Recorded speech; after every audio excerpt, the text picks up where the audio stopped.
I think I can. Okay, so Kate, if you want to get started, I'll let you take it away. Okie doke. Well, welcome everybody. Gonna start the regular meeting of the Bicycle and Pedestrian Advisory Committee. Today's date is Wednesday, April 7th, 2021, and it is now 6:04 p.m. Lauren Davini is the traffic engineer and the Bicycle Pedestrian Advisory Committee staff liaison for the Department of Public Works. And Lauren, I'm going to ask you to call the roll. Member Allison? Present. Member Bergman? Here. Member Haggerty? Here. Member Mooney? Here. Chair Powers? Here. Member Solomon? Alternate member Coyne? Oh, you're on mute. And youth member Nielsen. Youth member Nielsen let me know that he was gonna be a few minutes late. If member Solomon does not make it to this meeting, then alternate member Coyne would sub in for him with any vote we take tonight. Okay, let me get through this standard text, bear with me. This meeting is being held virtually and viewers are welcome to provide public comment online or by telephone at 669-900-9128. And the meeting ID is 873-5858-9818# and password 071169. If you're watching the meeting and wish to provide public comment, please select the participants icon and select raise hand. If you're participating by telephone and wish to provide public comments, please press *9 when the chair opens the public comment period. When it is your time to speak, you will hear a notification that you have been unmuted. Press *6 to unmute yourself. You will have 2 minutes to speak. If you are submitting public comment to be read aloud into the record via the chat function, please write public comment in caps, introduce yourself, and write in your comment. There's a character limit, so please submit your comment in groups. Okay, so item 2 on the agenda is approval of the meeting minutes. Do any members of the BPAC have any questions or clarifications on the minutes? Seeing none, go to the public. Are there any members of the public that would like to comment on the minutes? We have one raised hand, Lauren. This is for 1-510-3078. Sorry, I wasn't supposed to say their full number. Sorry. You should be allowed to talk. You might need to unmute yourself. Thank you. Hi, this is Craig Murray calling in. Hi, Craig. Hi, everybody hear me? Yeah, this is for comments on the meeting minutes. Craig, is that what your comment is? Sorry, folks. Public comments, number 3 when you're ready. Thank you. I move that we approve the meeting minutes. Okay. I'm going to go ahead. I guess I'm going to close public comment on the minutes and ask if they're okay. Kevin moved the minutes. Do I have a second? I'll second moving the minutes. Okay, DJ, are there any objections to the minutes? Okay, then we'll say the minutes are approved. Now we will move to public comments for items not on the agenda. This is the time for the public to comment on topics not on the agenda. We value public attendance and participation at BPAC meetings. So thank you for attending, those who are. In accordance with the Brown Act, BPAC will not discuss the items that are not on the agenda tonight, but your comments will be noted in the meeting minutes. And in some cases, the Department of Public Works staff may reach out to you directly regarding specific concerns. And some topics may become agenda items for future BPAC meetings. So if you'd like something to become possibly agendized for a future meeting, you could bring it up in the public comment. Your comments must be limited to 2 minutes, and Coyne is going to Member Coyne is going to help us with the timing, and I'm going to try to stick to that pretty strictly. So Lauren? And again, if you wish to speak, either use the raise hand function, or if you're on the phone, you can press *9. So we'll open it up with phone number 811-8188. You should be allowed to speak. Hi, this is Craig Murray. Everybody here? Yes. Okay, so I just want to comment tonight. We have Earth Day cleanup on Mariodale Road, South Smart Safe Routes to School Path. Earth Day this year in Santa Fe is Saturday, April 24th from 9 to noon. So one of the cleanup sites will be in North Santa Fe at Rafael Meadows and Mariodale Road. We're requesting residents that are interested, and certainly the BPAC, to help coordinate Santa Fe's Earth Day cleanup on April 24th, 9 to noon. The North Santa Fe work area will include one location including broom to widen the dirt path and create better visibility lines for public safety.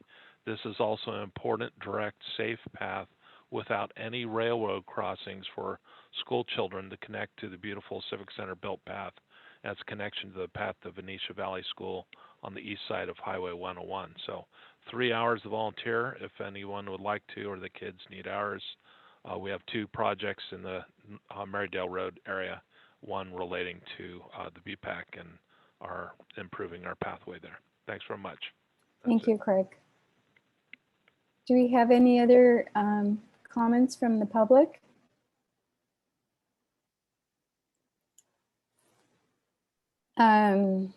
Okay, seeing none, we'll close public comment and move on to agenda item number 4. And as you all know, Jimmy Garrity passed away a week or 2 ago, and Lauren put a nice piece together. And Lauren, did you want to bring that up?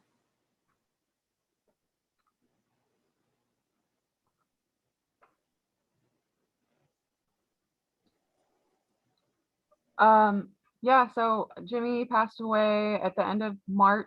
It was pretty sudden. I was shocked by the news, but I asked around. He's been interviewed a few times for different things in Marin, and I thought some of these words were just good descriptions of him and his, his good service to San Rafael. And I really liked the part in the last in the piece from the Pacific Sun, Heroes of Marin, and his advice is find a group working on your passion or concern, become aware. And I think that's what everyone's doing in this group. So he's definitely going to be missed. And I'll just open it up to any members of the committee who want to say anything.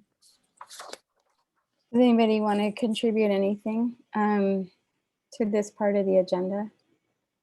Just speak out if you want to. Lauren, for visiting him. I think you said you're going to try to visit him in the hospital, and I appreciate your effort and your concern. It meant a lot to me. Yeah, unfortunately, I wasn't able to visit him with the COVID limitations, and he had quite a few people who wanted to visit him and say their goodbyes. So I didn't make it, but he was very well loved. Anybody else from the BPAC? I can't see everybody.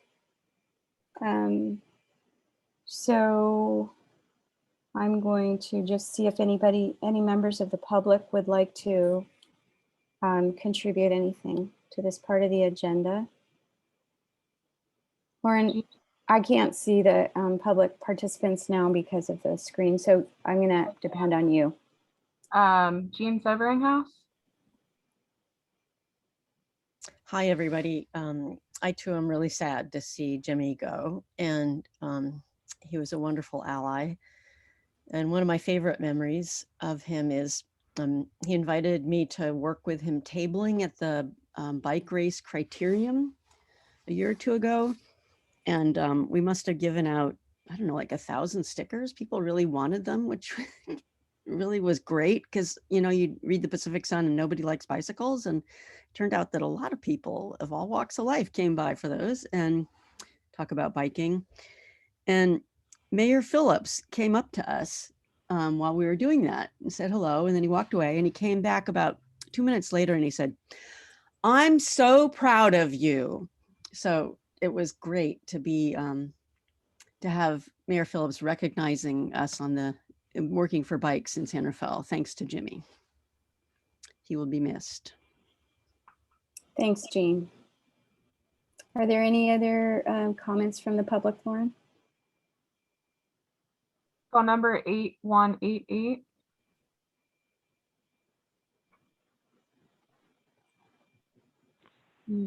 Craig? Hey, this is Craig.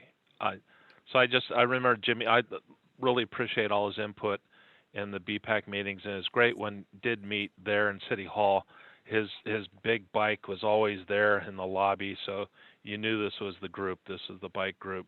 And then I also share a Criterion thing. I didn't know of the BPAC. It's very good to see a plan getting completed.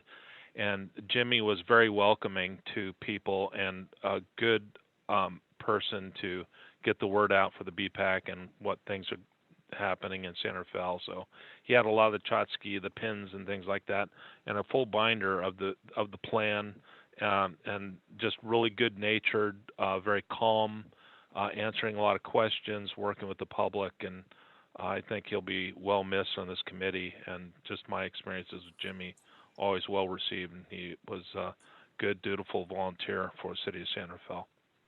Thank you. Thanks, Craig. I see Patrick's hand, Lauren. Patrick should be able to unmute himself.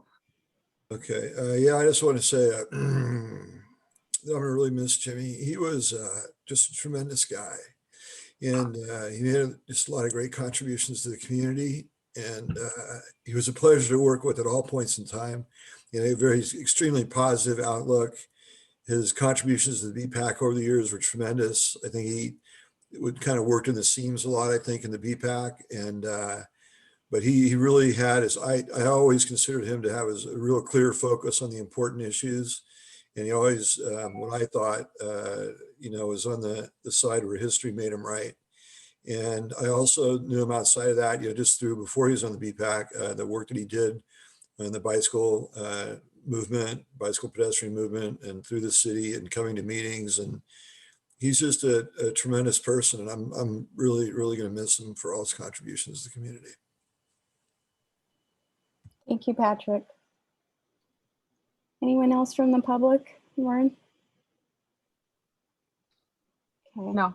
I'll go back to BPAC. Anybody from BPAC want to say anything else before we close this agenda item?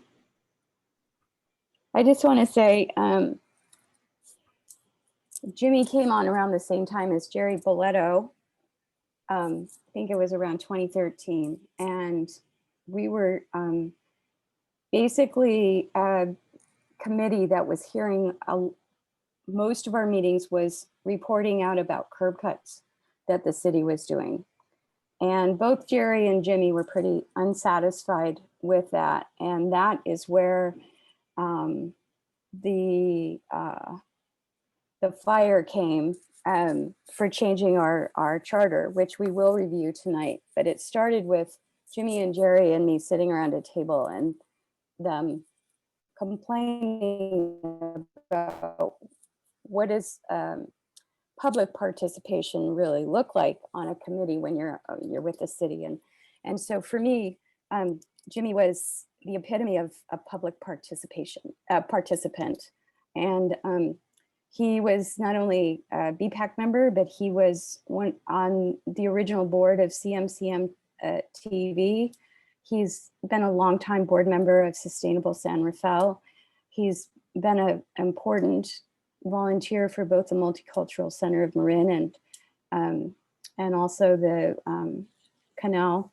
Well, I think it was the Canal Welcome Center.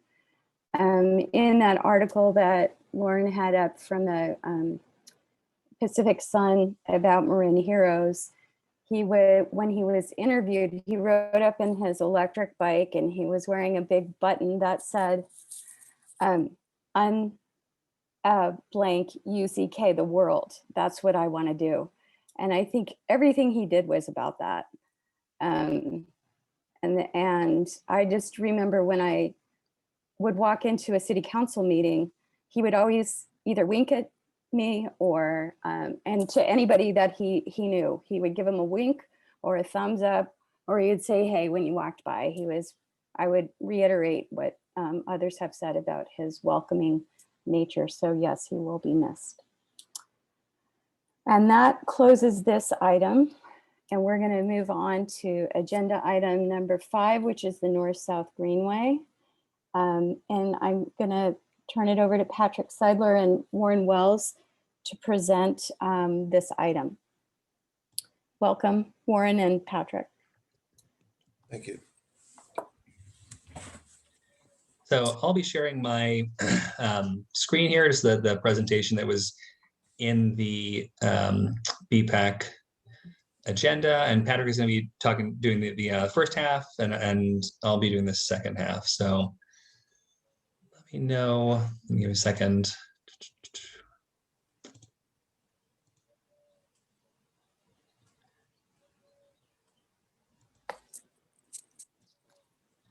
Can people see my screen all right?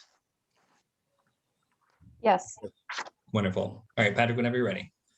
Okay, so tonight we're going to be talking to you about a section of the North-South Greenway that starts at the top of Porto Suelo Hill.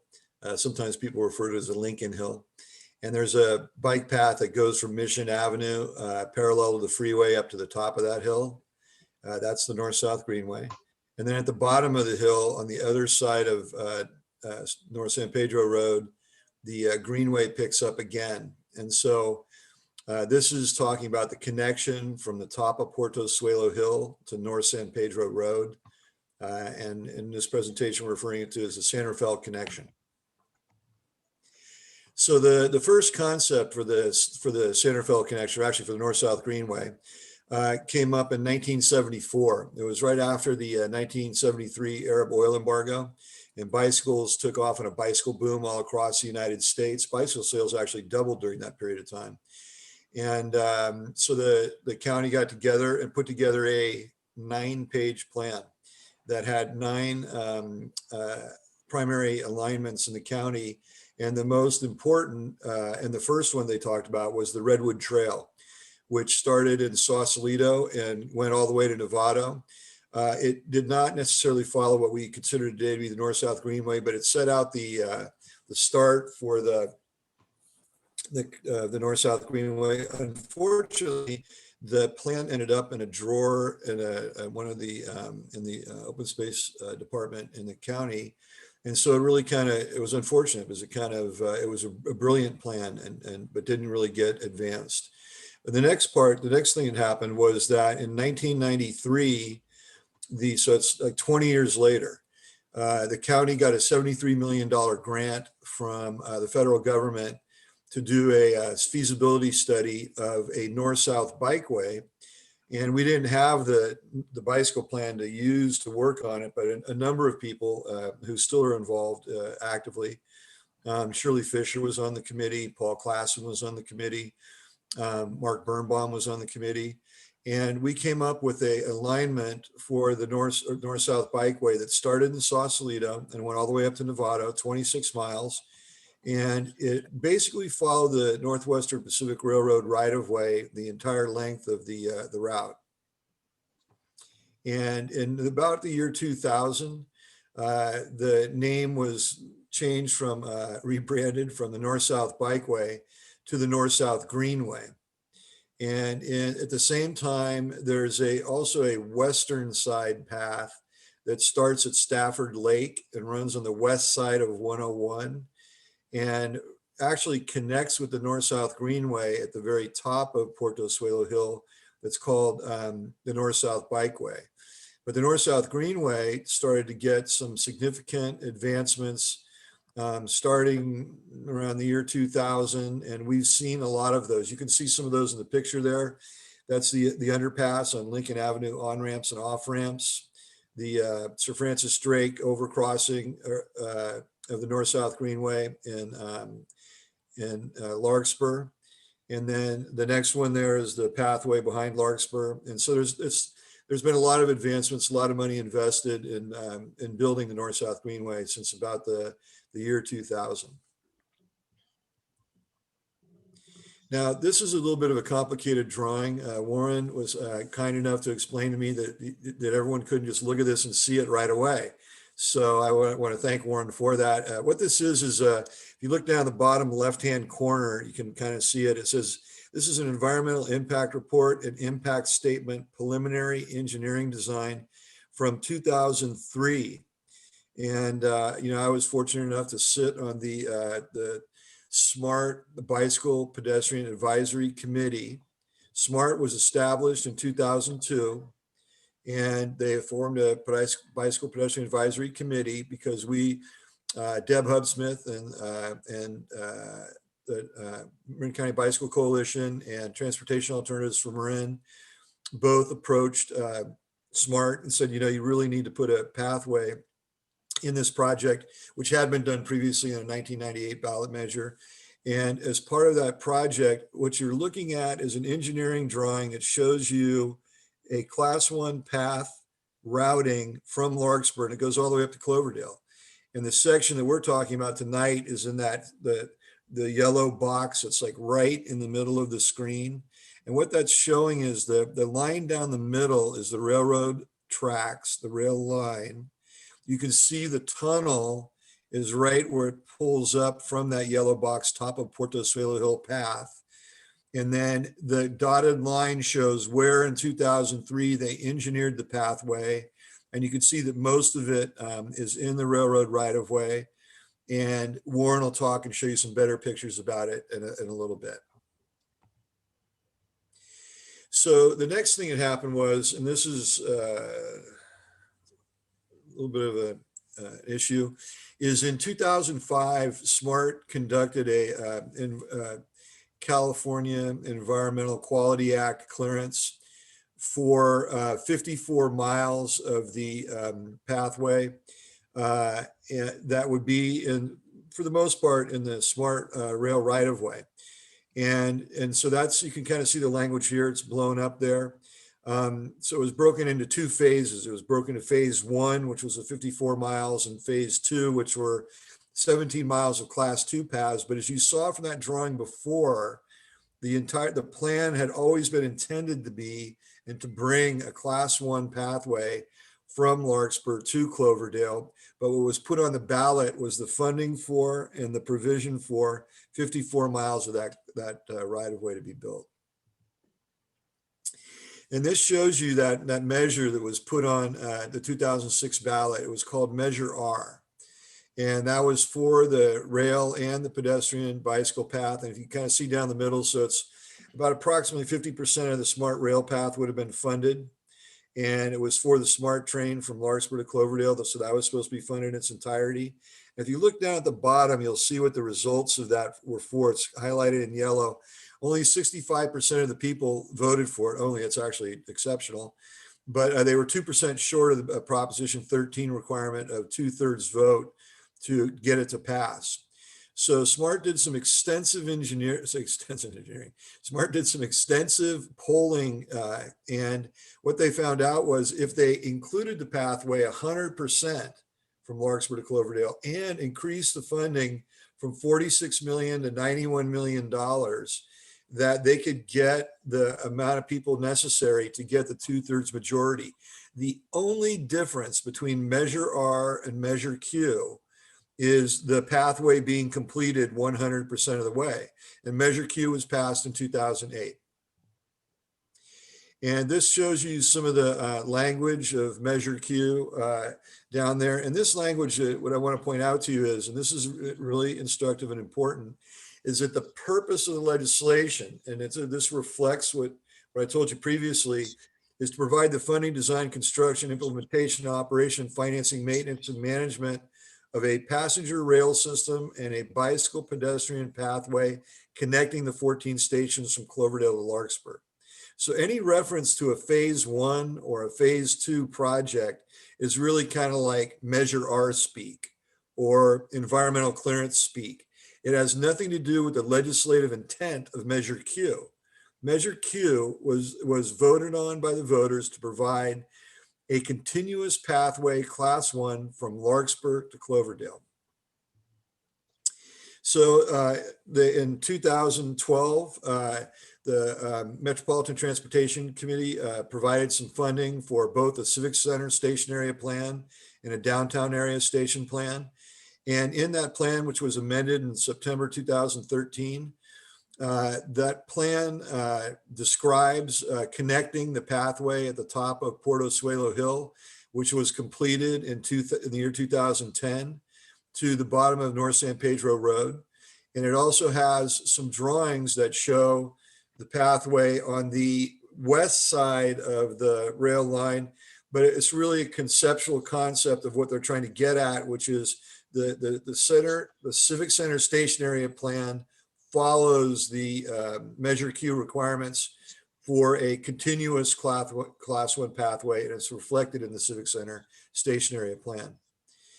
In the most recent Santa Fe pedestrian bike plan, as well as the previous Santa Fe pedestrian bike plan, there's also a description in the bicycle and pedestrian plan for a Class 1 accommodation from the top of Portosuelo Hill to North San Pedro Road.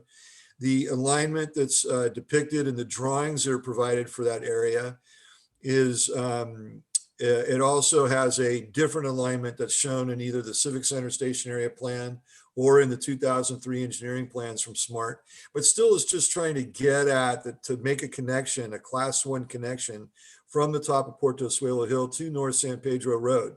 When an environmental impact report is completed on this area, and this is the only segment from Larkspur to Novato that has not been environmentally cleared by SMART. So it doesn't have CEQA or NEPA clearances. When they do that environmental process, they'll come up with a couple of different alternatives, which will eventually be resolved to one when they go ahead to build the project. Okay, so I'm going to take over from Patrick here. Thank you, Patrick, for all that, a lot of sort of historical and policy backing. And I'm going to talk a little bit more about kind of the nitty gritty and like what the project would look like. So again, just to orient us, here's Google Maps, downtown Santa Fe on the bottom, and then Terra Linda and the Civic Center area on the top. And we're talking about this area right between. So where you see the Lincoln Park and Ride is at the top of the hill, where SMART goes through a tunnel. And we're going to kind of to North San Pedro Road at the left side of that rectangle there. So just again, for orientation, this is an aerial shot. You see the 101 here at the top. This is the 101 North San Pedro undercrossing, and the Civic Center is just kind of off frame here. There's the Lincoln Avenue Park and Ride there on the right at the top of the hill.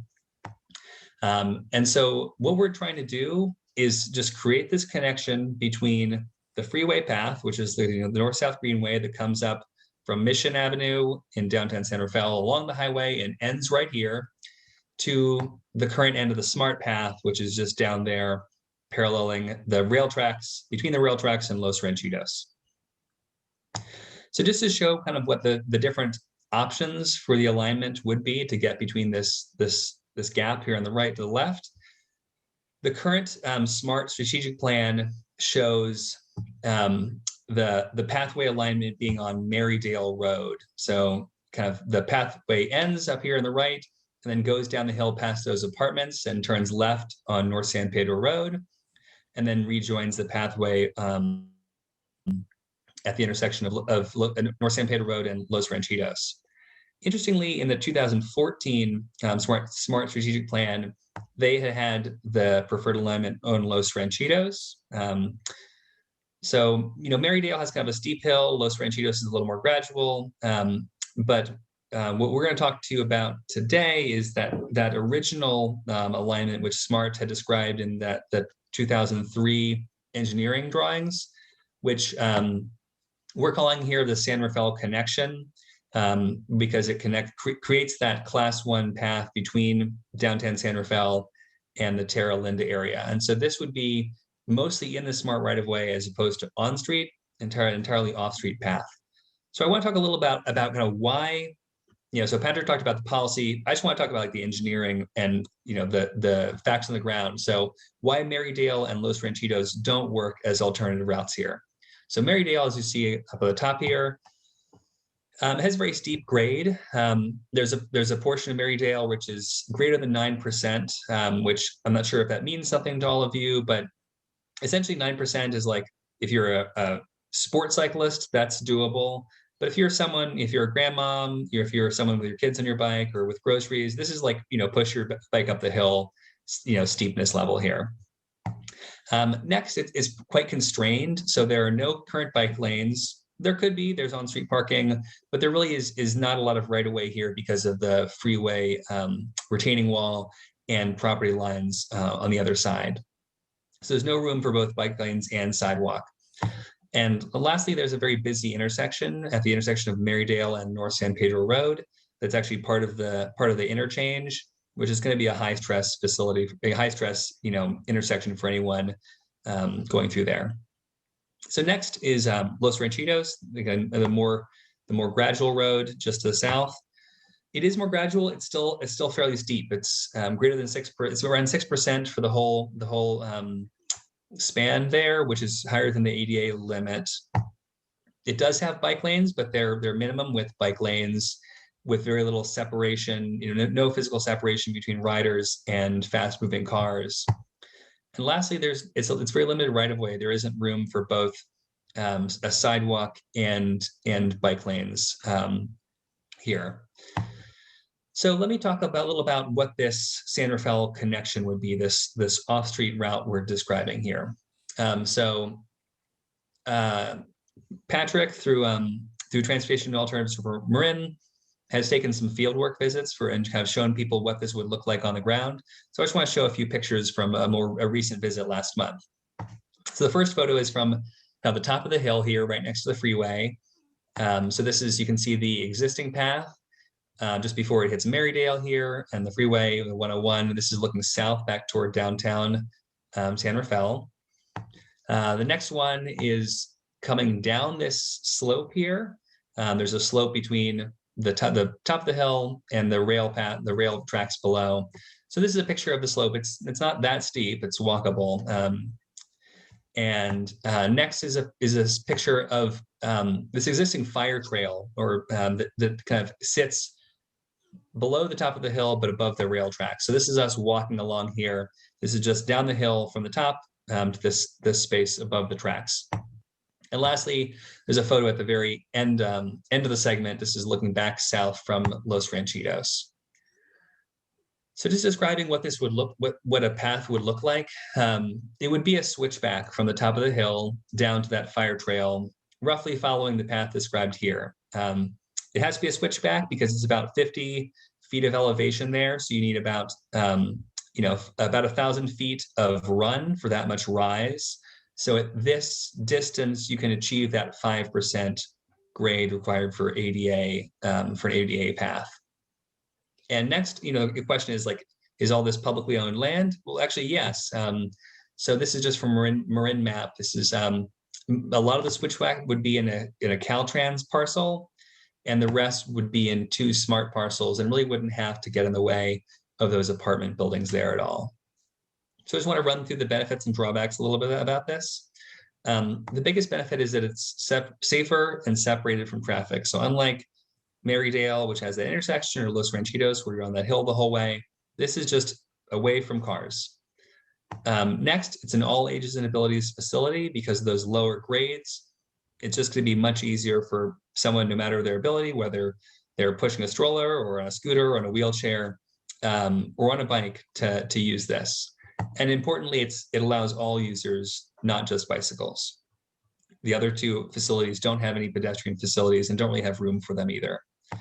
The drawbacks are that it would be a higher cost, certainly, than improving the existing routes, and that, as Patrick pointed out, it does still require environmental clearance. So this is just kind of a summary of what those routes would look like. Again, the key thing to point out here is that maximum grade on Marydale and Los Ranchitos is just, as we see it, too high and not really mitigatable. And the fact that the Smart San Rafael connection is the only one that permits both bicycles and pedestrians. Okay, so lastly, what can the San Rafael BPAC do? Why are we here tonight? So we're asking that San Rafael BPAC can draft a letter advising the council to draft a resolution that would state that the Smart San Rafael connection, what we described today, which should be the preferred route from the top of Puerto Suelo Hill to North San Pedro Road for the North-South Greenway. And that Marydale Road and Los Ranchitos Road cannot serve as all ages and abilities facilities for bicycles and pedestrians. And then the city should request that SMART clear this alignment both through CEQA, California Environmental Quality Act, and NEPA, the National Environmental Protection Act. Develop 30% engineering, which is kind of a low-level engineering, which also gives you cost estimates. Obtain the necessary permits, and that SMART should fund and seek necessary matching funding for construction of this segment to really create that all ages and abilities connection between Terra Linda and downtown San Rafael. So with that, I want to open it up for questions. I know this is a lot. Please feel free if you want to ask us to roll back to any slide in particular to show something again. We'll be happy to take that.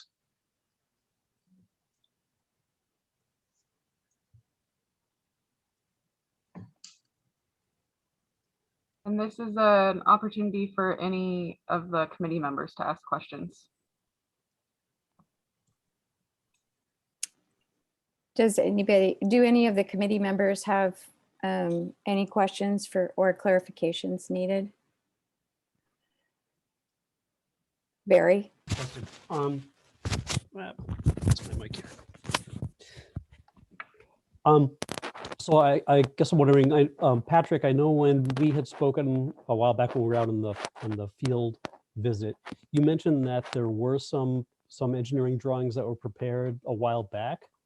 Is that something that is still usable that could go partway toward moving this forward? Yeah, that's a great question, Barry. So it turns out that there was one person who prepared designs 4 times, and his name is Paul Klassen.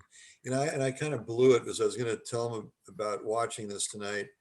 But Paul worked for the county, and he did 3 versions of the pathway for the county when he was working for them. And then Paul was actually worked at SMART, I think after Measure Q passed, and he worked there, I think, until about 2015. So through 2008, 2015. And during that time in 2009, I think it was 2009, we did a field visit, and Paul went out and did a conceptual engineering layout of the pathway that had a flyover, so that, the question is, how do you get over to the other side of the railroad tracks? And what he did was he had a flyover that went over the train, and then there's actually a fire road on the other side of the tracks as well. And the only problem is when it gets up to where the railroad bends a bit before it goes back into the other neighborhood heading north, is that there's a pinch point, and there's not enough room to put that there. Before the tracks were built, there was room for it, but there's not enough room. Transportation Alternatives Marin has also taken some members of the San Rafael City School District Board of Directors out to look at this area. And the comments that have come back from those folks has been that they really don't want the pathway over on that other side of the tracks, that they would prefer to have it on the east side of the tracks, because in the San Rafael Pedestrian Bike Plan also calls for a Class 1 pathway going up to the Civic Center connection and back to the jury parking lot and back to Venetia Valley School. And approximately 75% of the people that go to Venetia Valley School come from the canal. So I guess that's a long way of answering the question that there are some engineering drawings that were created. It demonstrates that it could be done. After talking with Paul, he went back to the county to see if they could find his drawings, and they couldn't locate them. So there are no drawings available or accessible, but Paul is a good resource, and it's good to know that that it has been engineered and it has been demonstrated that a pathway could be put through there. Okay. How much more expensive is the proposed route than the other two? You know, Kevin, I mean, I could let Warren jump in, but you know, in the 2003, so you got to remember that's like 18 years ago. The cost estimate on this was $1.2 million. It's definitely not a $1.2 million project. My estimate, you know, is that it's probably somewhere between a $3 and a $5 million project, including design, environmental clearances, permits, and construction. So that's a lot. And the other side's already in. So, you know, the one on Los Ranchitos that's as good as it's going to get. And so are you talking about those alternatives, Kevin? Are you talking about so that's the 2014 Smart Strategic Plan alternative is Los Ranchitos. And then the one that Warren showed you on Marydale, it's kind of there, you know, it's like, Yeah, I guess just to there isn't a ton you can do given the right-of-way constraints. You know, obviously there's things you could do. You could like build a protected intersection at the intersection of Marydale and Los Ranchitos, and that would make the Marydale route better. You still have the grade to consider. So like there's not a ton you can do to get around those grades and the alternate routes. It's most a question of like, do you keep things the way they are? You know, maybe stripe in bike lanes on Marydale, it's still very steep. Or do you spend this money to try to create this separate, this off-street connection, which you kind of can't do on those other two routes. And I agree, like, again, without doing without having someone do the engineering, we can't say what the cost estimates are, but that's kind of in the ballpark of what I would have said, given my transportation background. Do any other BPAC members have questions or clarifications? You'll have time to comment also after the public does. Tyler, did you? Yeah. I apologize if this was already stated or anything. But did you guys mention the width of these paths, and are they going to be multi-use, or are you talking about one pedestrian, one bicycle next to each other? This would be like a multi-use path, like on the 12 foot in width range. Oh. So it's the class one. So the provision is basically for a class one pathway, and a class one pathway is an 8 foot wide paved section in the middle and 2 feet on each side for pedestrians, so to speak. So the 12, that's how you get to 12 feet. And you would want, I mean, the alternative would be to go to 15 feet and do 10 feet of bicycle. Like if you go down to Anderson to Second, or actually, excuse me, from Rice Street to Second Street, you'll see that there's separate accommodation for bicycles and pedestrians. And I got to tell you, I really am in that camp of having the separate provision. But as soon as you start to get bicycle ridership, it starts to creep up. And in Marin County, it's not really that high yet. But if you go to places like Davis, California, or Boulder, Colorado, and you start getting up into low double digits, you really need to separate the pedestrians from the cyclists because they're moving at different speeds. They have different mass, and it's safer. It's a safety issue.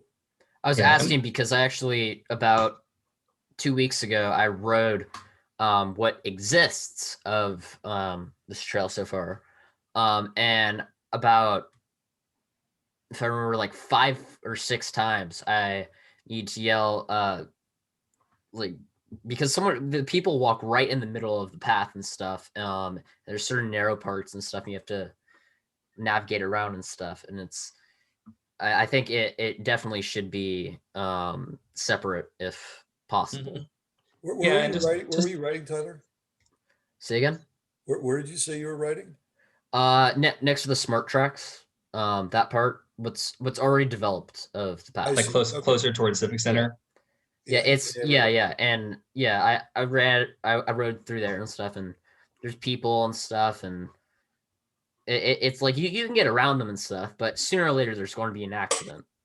Somebody's going to it's inevitable. So Yeah, and we really should. I really want to be pushing people to think about, future proofing. Like we've seen e-bikes, bike sales go through the roof, e-bike sales go through the roof. If we want to be planning for this world, 20, 30 years from now, where a third of trips are happening on a bike, 8 foot, 10 foot wide bike pedestrian paths may not be enough. So putting that extra work in the beginning, I think, can go a long ways.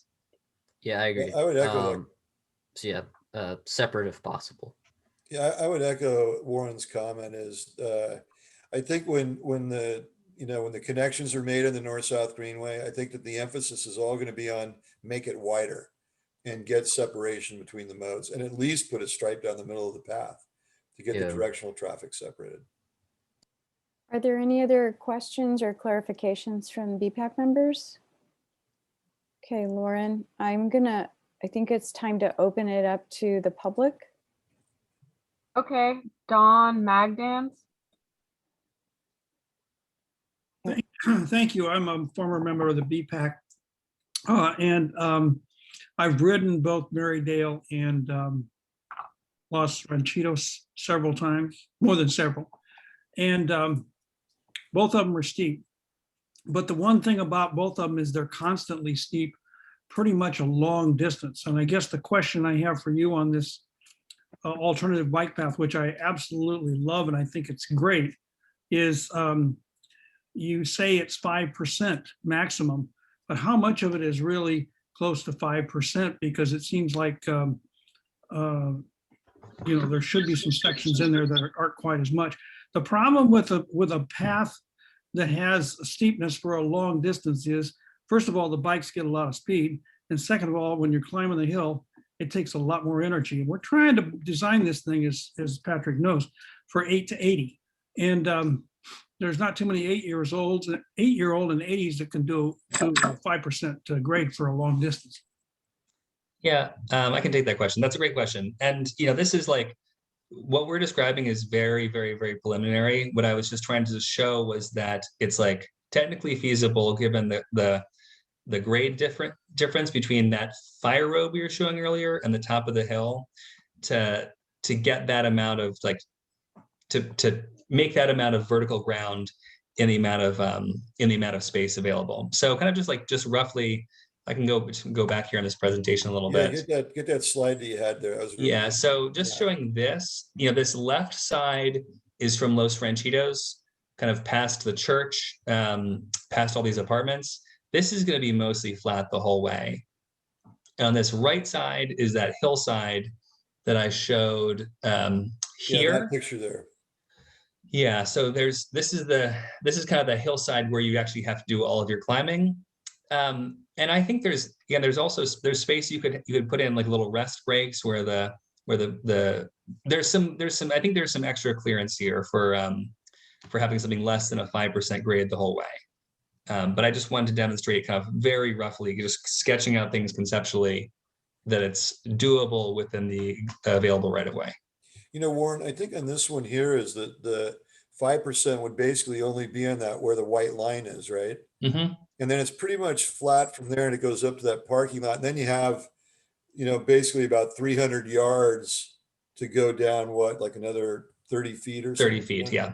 30. So yeah. So Don, there would be a little bit of just on that white part section, there would be a little bit of, grade, the 5%, but the rest of it's a pretty nice, easy ride for all ages and abilities.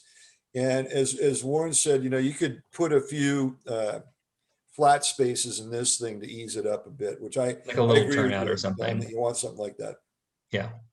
My only comment on that is, have you thought about going farther down that path where it goes into Marydale and maybe making it a triple switchback instead of a double switchback? Because you could potentially come up with a less grade. And I think that would be worth the money simply because there's not a lot of 8-year-olds or 80 that are going to ride a 5% grade for very long. That's a good comment, Don. And I think during the environmental stage, when they look at alternatives, that something like that could be developed to look at. The issue there is, That's actually a nice comment. I like that. That'd be worth considering. Mhm. It's definitely going to be more expensive. I know that, but then again, we can't scrimp on this stuff when we're trying to do this path that really is for both ends of the spectrum of age people. So it That's a great, has to do with safety as well, because when you're going down a 5% grade that goes, 1,000 feet, you're going to be cooking unless you got those brakes on pretty hard. Okay, are there any other comments from the public, Lauren? Okay, let's go back to BPAC. I didn't see any, did you, Lauren? No, no one with raised hands. Binky just wrote into the chat. Binky, is that a public comment or just a comment to note? Do you want to read that? Or Oh, okay. I think you it's a can't public raise your comment. hand. Yeah. I don't know how to do it as an attendee, so sorry. Do we know, her question is, do we know how much of that 91 million from Measure Q, which seemed clearly earmarked for the bicycle and pedestrian path, is still available for use for this bike and ped path project? Just wondering if it's even more of a problem asking for more money for what seems like a way better alternative. The That's a Greenway tough- option. Yeah. I think Sorry. that would be called the third rail question. yeah, that's a tough question, which Patrick, I'll limit you to 1 minute to respond to that. Here, the thing is, I think that it's a contentious issue about determining how much money has been spent for Measure Q on the pathways. In Marin County, my understanding is that there are only 2.3 miles that have been built with Measure Q money from Measure Q. Yeah, just to follow up on this, this is kind of like this gets into like smart politics, where there's kind of a question of like how much smart has been building the pathway on their own versus trying to get other municipalities to build the pathway themselves. And that's kind of a longer question, but just to answer your question, Binky, it is, unfortunately, it is not like there's this like pot of money that they're drawing off of and we can say, okay, they've gone halfway down and we have this much left. Unfortunately, it's not quite as clear as that. And I wish I had a better answer for you than we do. Okay, and Lauren, I think Jean had a question about is ADA compatible, the gold standard? No, I think that's a great question, Jean. It's not the gold standard. It's just like obviously, and I think this goes to Don's question, right? Like you shouldn't be a minimum slope should not be the goal. We're kind of like, what I want to show with this is that it's possible, whereas it's not possible to meet that ADA standard with the Marydale or Los Ranchitos routes. I think you can do better than that. I think you ought to do better than that. Again, to follow up on Don's comments, like you need to be designed this so it's not just possible for everybody, but easy for everybody. And again, like this is such a high level that you need someone spending more time and doing actually engineering to show, in CAD to show what the alternatives would be. But it's definitely doable at that ADA level, I think. You might want to draw that connection. The 5% is what's required by ADA as the maximum. Yeah, sorry. Maximum is the right word. We can't go above that, but we should go below. We should be aiming for below that. Okay. Thank you, Patrick. And Lauren, Dave Rhodes. Yeah, Dave Rhodes. Hey, folks. Thanks a lot. I just think that it's a great. This is a great example of where the BPAC could really advocate for, bold ideas in front of the city council and in front of the city and staff. And so I just encourage the committee to take these ideas seriously and to go ahead and issue a letter to the city. I think that's the great thing about this committee and being able to use its voice. So, these are big ideas. I think big ideas are what we need. And I just encourage, at the end of the day, I encourage you to take a position on stuff like this. and I really look forward to it. Thank you, Dave. Can I comment on that? Thank you very much for those comments. But to suggest it as bold is interesting. Because the reality is that this has been asked for almost half a century. So it's not that wacky of an idea. It's like it's been on the books for half a century. And in 1994, it was again put on the books, and it's been in every plan that's been done since 1994. So in reality, what it is, it's fulfilling the requests of the community. And it's not a murder mystery. They've wanted to build this. Paul Klassen designed it 4 times because it's a desirable location. It's the place where people want to ride. It's safe. It's separate. You could put a Class 1 facility. So what I would say, it's long past due. Okay, and we have Jean. Jean, do you want to speak? Did I get the unmute button? There you go, Jean. Thanks. Yeah, I'm totally thrilled to see this moving forward. It's just, as a person who rides between Santa Fe and Terra Linda, it's really difficult on both routes, and it's the fast cars coming by on Los Ranchitos. It feels like I'm going to get knocked into the ditch, especially because the buses don't make any noise when you're going uphill. And you really don't, there's no way you can have 3 feet of separation from the passing cars, because they hug like the double yellow line and you don't have it. So, and then Marydale is just like, that intersection at the bottom is horrible. And there's a lot of apartments where they don't have anywhere else to park. So they're all parked on the street. So I don't see much option there either.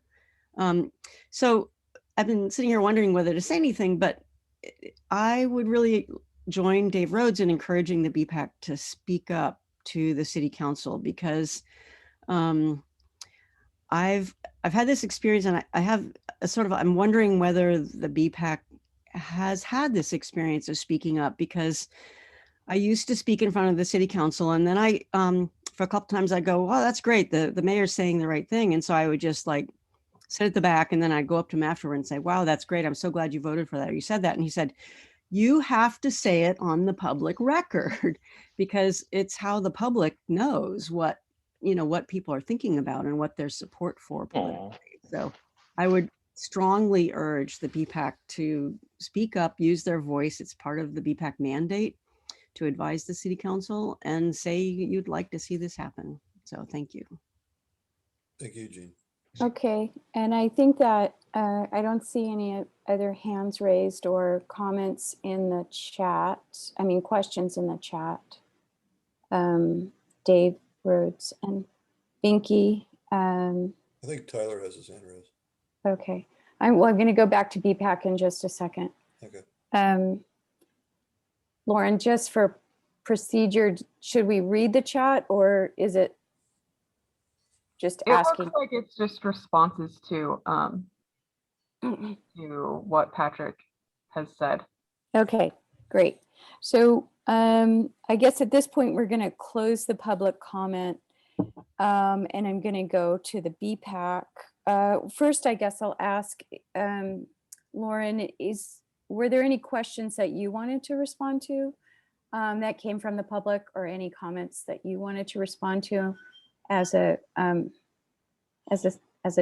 Department of Public Works staff person? No, I don't think so. I think the request is reasonable. This is a project that should be led by SMART. I mean, city staff will be supportive however we can, but we would like to see the funding, most of that taking place through SMART. Okay, and before we go to BPAC, I just wanted to say the reason this agenda item and the next agenda item are on, part of the reason they're on the agenda this month is because at the last committee meeting, under possible future agenda items, if you saw in the minutes, is that committee members requested that as one of the next agenda items is funding opportunities for the North-South Greenway be discussed. And it's an opportunity right now while SMART is going through its budgeting process and has possible transportation dollars to get this done. And so I wanted to thank Patrick and Warren both for your presentation. And I'm going to go to the BPAC members now for your comments.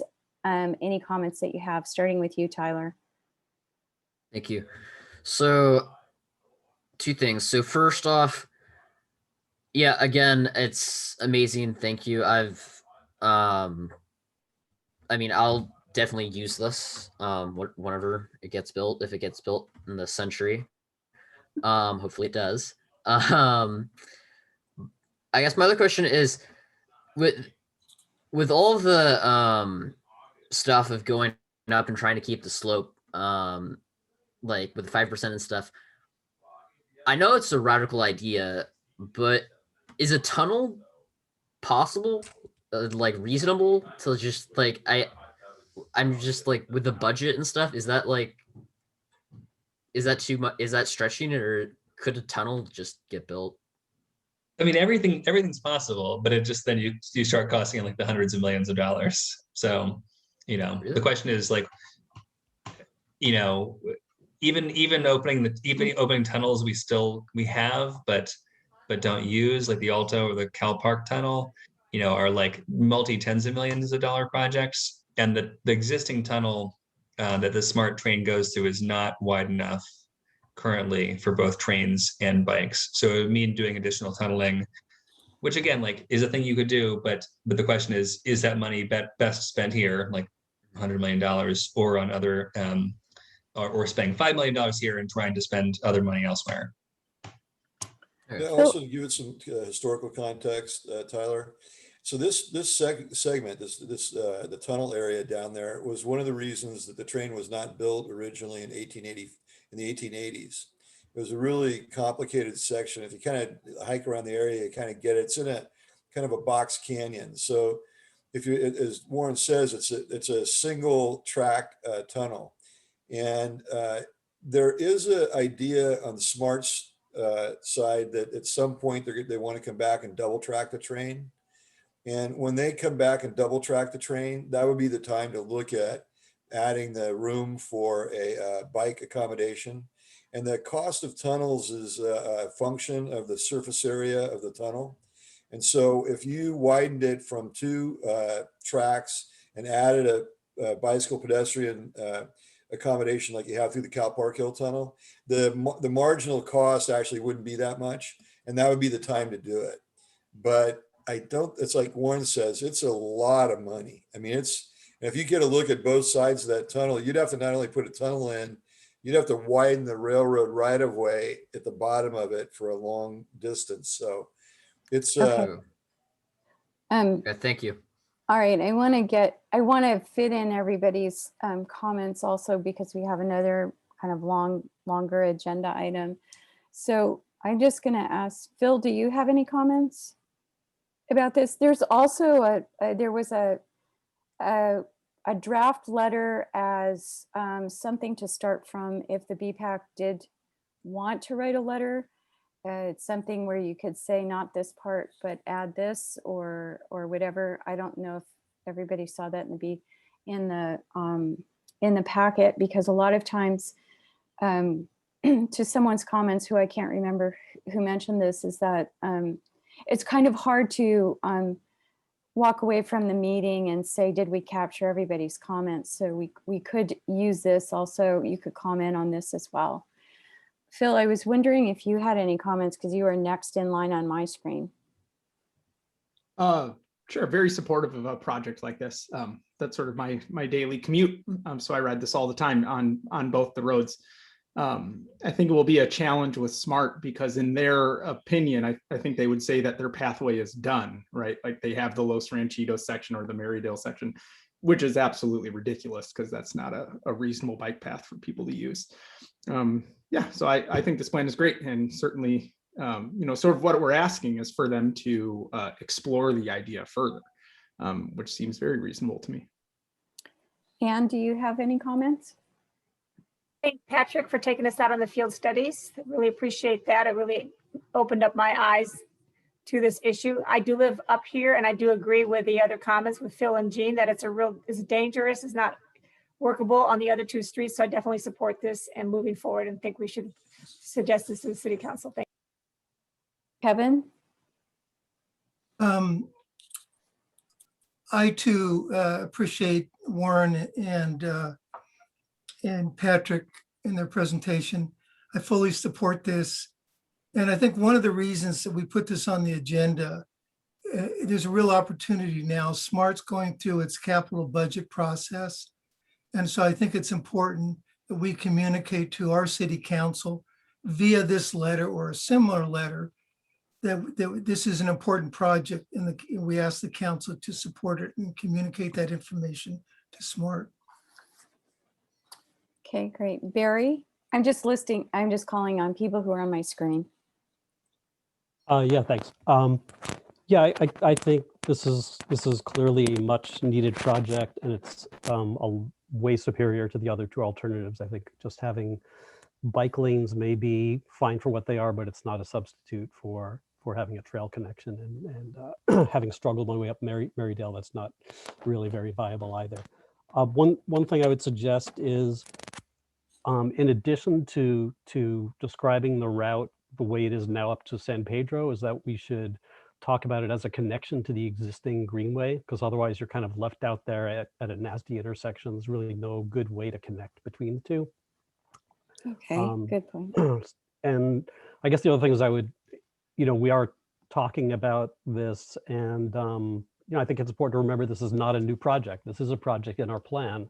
This is not something we need to sell to the council. What we need to make, it does say in the letter, we want to be doing is encouraging them to support it, that SMART is providing the funding, because that's really where the responsibility should be. Great. DJ, do you have comments?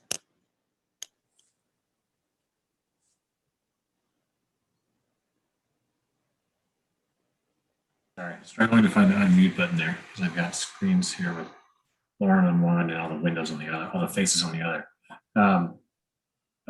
No new comments, not that other people haven't already said. Thanks. So do I have, has anybody had time to look at the letter, and is there any language that should be in the letter besides Barry's comments about connecting to the existing greenway? And Can I back us up for a second? Yes, Lauren, sorry. First, does the committee support submitting a letter? I think. Good point. I make a motion to draft or to support the letter. Anybody second? I second. Okay, do we need to do a roll call vote, Warren, or? I would, can we just say, does anyone oppose this? Is that appropriate? I think we should do a roll call vote. Okay. Okay, I'll do roll call. Member Allison? Aye. Member Bergman? Aye. Member Haggerty? Yes. Member Mooney? Yes. Chair Powers? Yes. Alternate member Coyne? We You're didn't muted. hear you, Anne. Aye, yes, aye. And youth member Nielsen? Aye. Okay.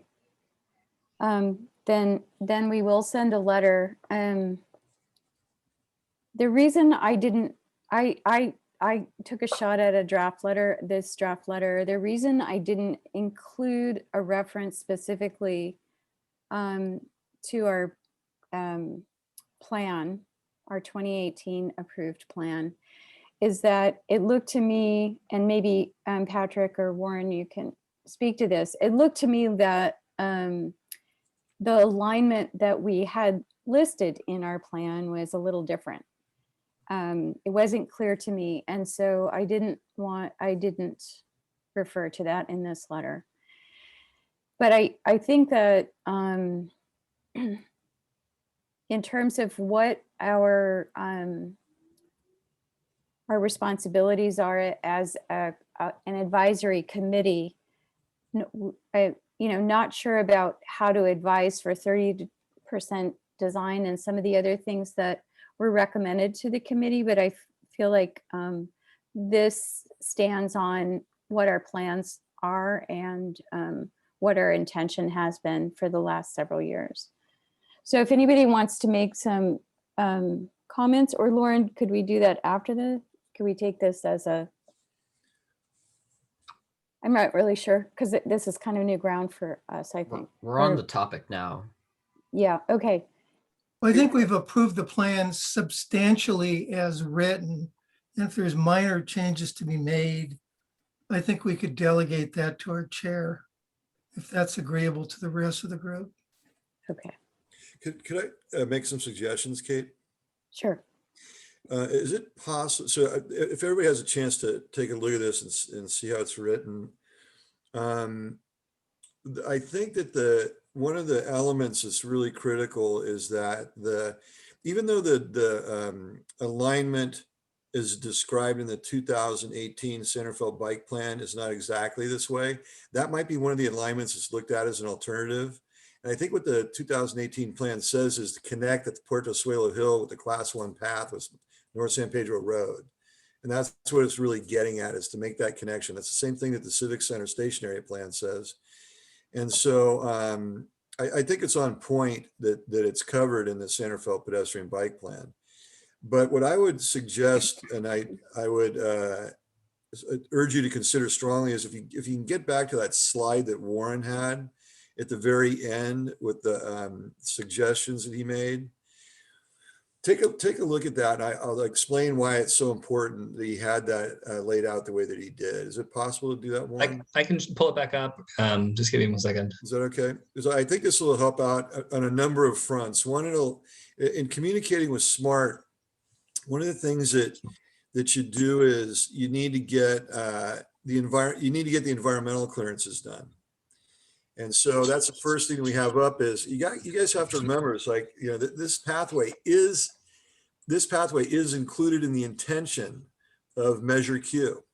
So that the public has voted to tax themselves on building the pathway. The first step of doing that is environmental clearing with CEQA and NEPA to get that stuff done. When you do that, there will be an alternatives analysis done. And so those issues about whether it's going to be like as in the Civic Center Station Area Plan or in the Centerville Pedestrian Master Bicycle Plan, those things will be resolved in the environmental impact report in those areas. And then you take the preferred alignment to 30% engineering. And then you need to obtain all the necessary permits. And then the funding element comes in after that. And the issue is if all three of those first things were done right now, like are done for virtually everything else in Marin County for the North-South Greenway, you'd be able to ask for a earmark in the transportation reauthorization bill that's coming up in front of Congress. You'd be able to qualify higher for competitive funding from federal and state sources. So getting those first three steps done are really kind of mission critical. It's like, if you look at General Manager Mansourian's strategy, where I picked it up was, working with him on projects for over 20 years. That's his fundamental strategy for how you get projects done. I really encourage you to follow that formula expressly as you make your request to the City Council. Okay, well, we did ask for funding. We did ask for environmental review, full funding of the environmental review, full funding of the permitting, and full funding of the construction in the first sentence. And I think the part that didn't feel necessarily that it was BPAC's expertise is the parts about developing 30% engineering alternatives, and just because, I don't know, how do other people feel about that? We could stick it in there if you want to, or. We just, Warren and I were in a meeting today, the SMART board meeting, and this is the stuff that was like on point, and that's the number that they use as kind of like a baseline number, because what it allows you to do is it allows you to get you a cost. And can we go back to your letter and take a look at it, that Kate, the letter that you had, that'd be, maybe I missed that part. It's the first sentence. It says, we encourage the council to act immediately to urge SMART's board of directors to include full funding or seek grants for the full funding for the environmental review, permitting, and full construction of the segment of the multi-use path from Puerto Hill to North San Pedro Road in North San Rafael. And Oh, sorry. Yeah, Can I jump in real quick, Patrick?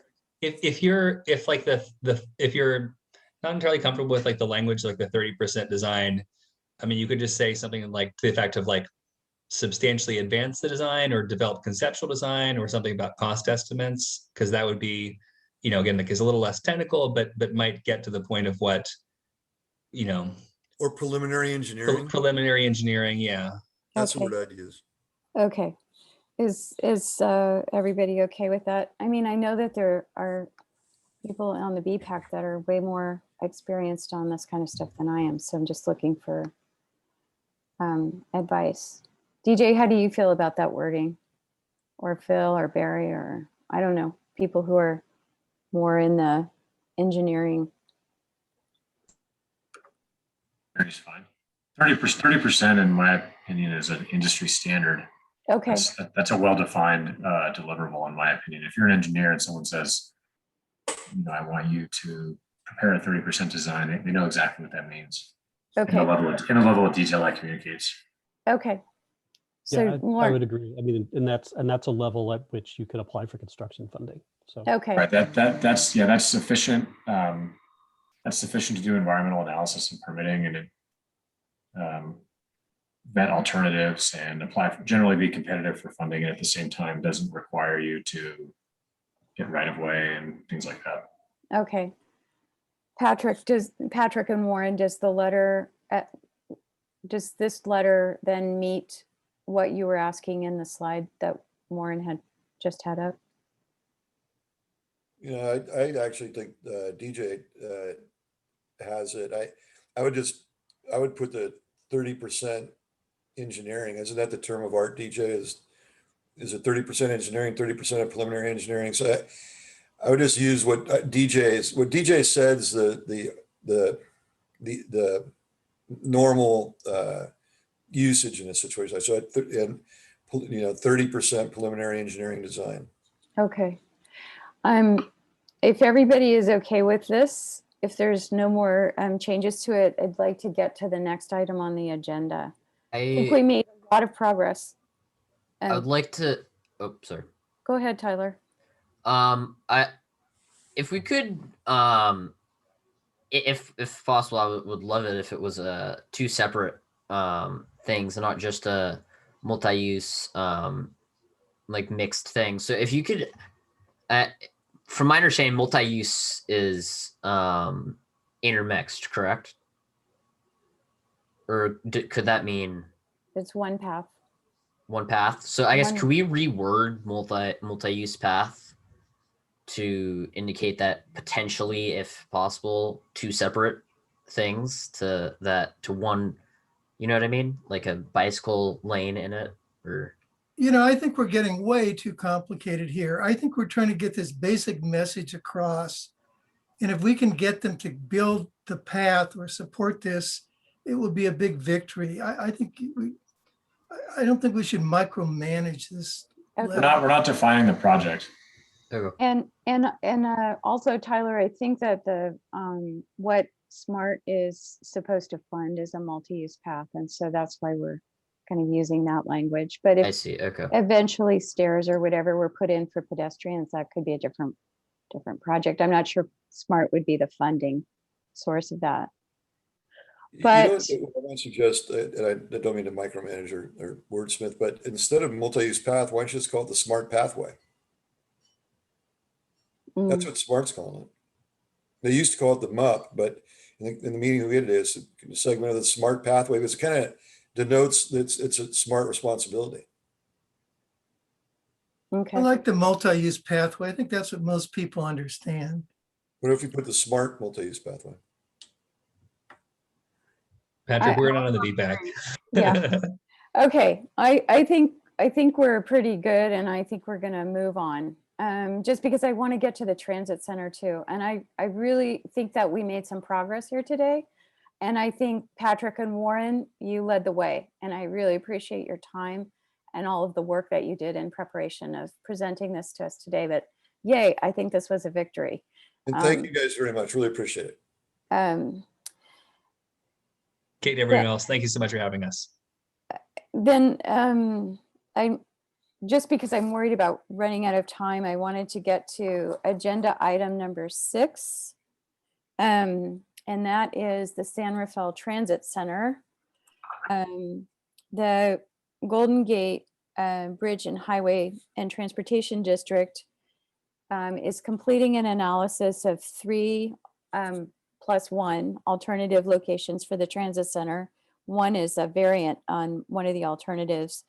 Lauren had put a link there, and the reason this is coming up now is that they are doing a presentation to City Council on April 19th. So if as an advisory body, we want to draw their attention to what the BPAC concerns are, now would be the time to write a letter. So Lauren, do you want to, do you have some slides? I do, and they are an abbreviated version of the link provided in the BPAC agenda. So I'm gonna run through them quickly, and what we'll do is we'll pause on each of the 3 alternatives, get comments from committee members and from the public, move on to the next alternative, and then we can focus on the letter. So let me jump into this. Too many screens up here, hold on. Okay, share screen.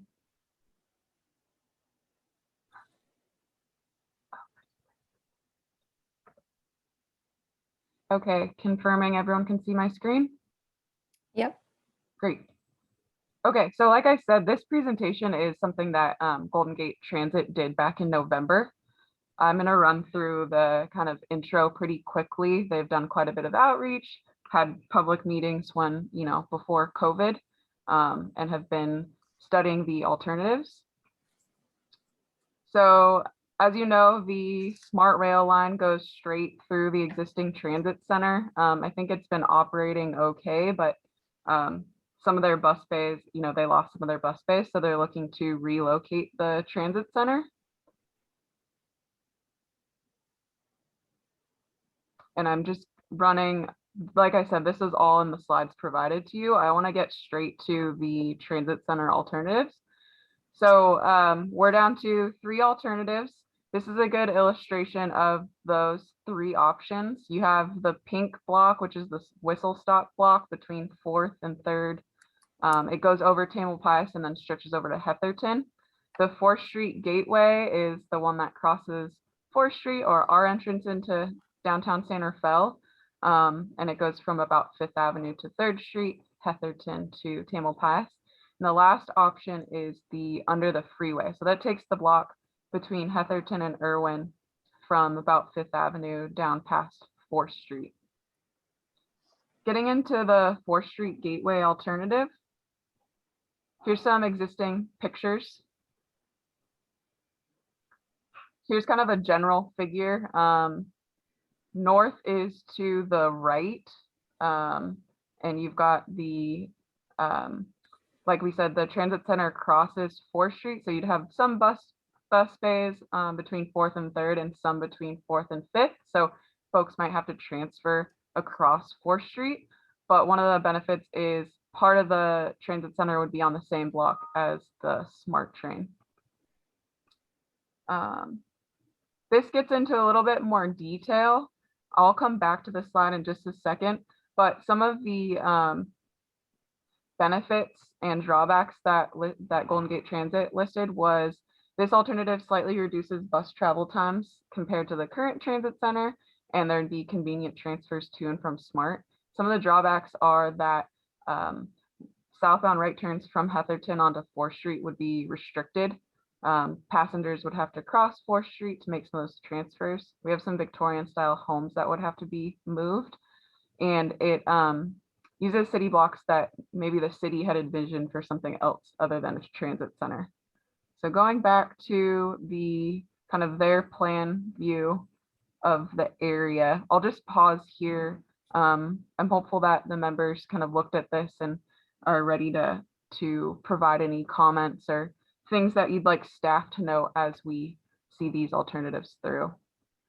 One thing that I think is important to point out in the Fourth Street Gateway one is that there are 3 bus bays on Heatherton, and 4th Street is closed. And as a result, there are 2 right-hand turn lanes going onto 3rd Street.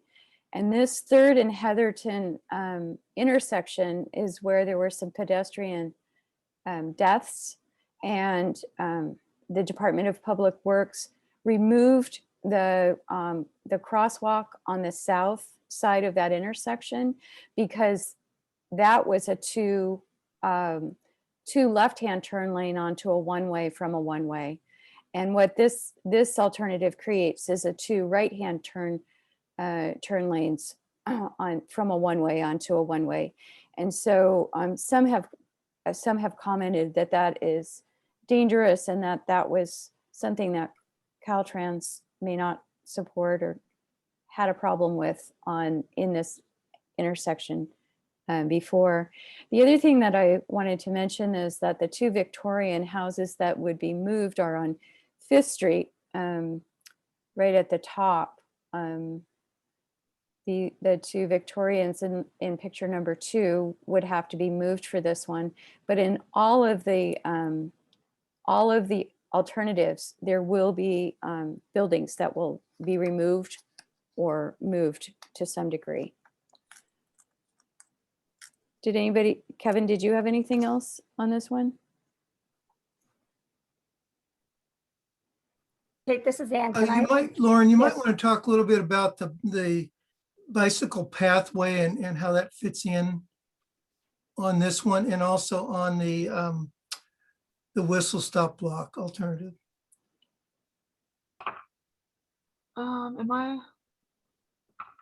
Yeah, so the bike path, someone might have to help me get up to speed with this figure. I think, so this doesn't touch Tamalpais, which has been envisioned as the route to get from 2nd and Tamalpais up to the Portosuelo path. Right. So I don't think that this alternative really needs to accommodate bikes through it necessarily. I think that the city would look at, long-term enhancing Tamalpais to get bikes through. And did you have a comment? You're muted.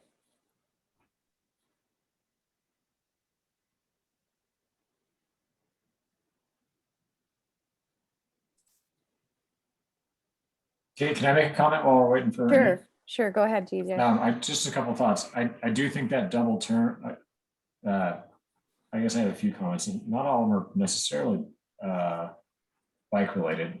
First, I think the notion that we would relocate Victorian houses is crazy. I mean, I don't understand where they would go. The city tried to do that with the Blue House and nobody would buy it, even though they offered it up for $1. So that's, anyway. I also don't really like that they present this alternative as being slightly more efficient than the current terminal. I feel like we should be comparing the alternatives to each other, not the alternatives to the current, because it doesn't really matter. There's no option to maintain the current. I don't really like the idea of closing turn lanes from Heatherton to 4th. I think that area is already very congested as it is, and to make more restriction on vehicle movement just makes things crazier. And I think that has a trickle down effect on people biking and walking too. I think congestion is bad for everybody who needs to use the street. So, and they've already closed the crosswalk at 3rd and Heatherton, like you noted, for the safety reasons. And I mean, I guess they could close this one here as well, but now with 2 crosswalks out of 4, an intersection missing, I don't really understand how people will be able to get around very easily. And I also don't, just from like a pedestrian, perspective, the 4th Street is supposed to be our pedestrian friendly corridor. And I don't really like that it becomes a crossing area for buses. It essentially just becomes the center of a transit center. So those are my thoughts. Great. Anne, did you have comments? Yes, I definitely agree with what DJ just said. I drive down and get off at Heatherton all the time. The traffic is unbelievable. And to try to make a right turn onto 3rd, you sit through several traffic lights now. And so if you cut off 4th Street, that makes it worse. And I agree with it. And then you get the traffic on the other streets like 5th and Mission, and because of the smart train backing up. And then, if, people are going to feel less safe cycling on those streets when you back up so much more traffic, and 4th Street's not a thoroughfare. So I think from a traffic standpoint, it's a nightmare. Okay, great. Anybody else have comments? Phil? Yeah, again, relocating buildings is just, you're dreaming. I again, from a pedestrian standpoint, I really don't think crossing is, I think somebody's going to get killed. It's almost inevitable, just given you have buses going in and out and stuff, cars and stuff, and the amount of people crossing. I almost feel like if this is to go forward with this specific plan, almost certainly build a ramp or a tunnel or something. Don't crosswalks. I don't feel like that's safe, especially given the traffic around there. Okay, Phil? Yeah, I don't really disagree with what anyone has said about traffic and pedestrians. But thinking about bikes and a potential benefit is, in the past we have discussed east-west travel through town, going down both 4th Street and 5th Street. And the way we want to do this would potentially limit some traffic on 4th Street. So that would be, if this were an option, that would be a potential benefit for bike riding down 4th Street. It's just something to consider. Okay. Just having less traffic from no right turns is my thinking. Okay. Any other comments? Should we go on to the next alternatives? Yeah, one more Barry? thing. So Yeah. I guess my concern would be if the main way of getting bikes through this part of the city is along Tamalpais.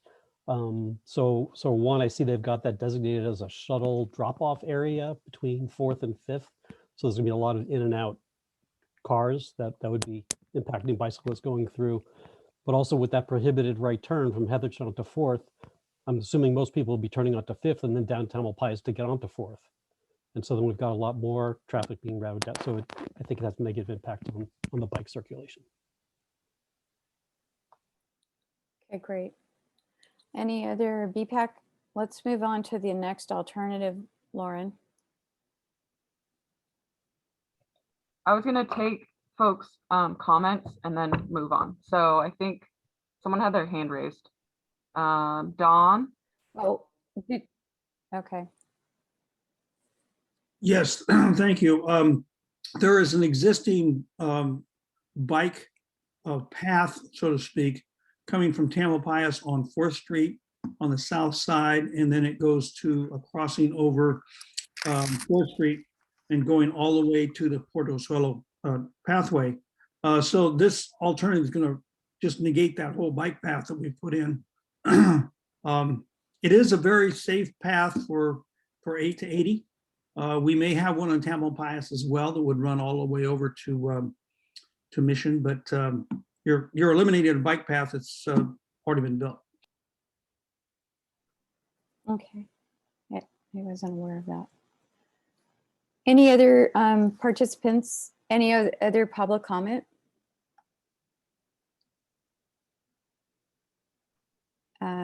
Patrick is Patrick. 2 minutes. Okay. Thanks, appreciate it.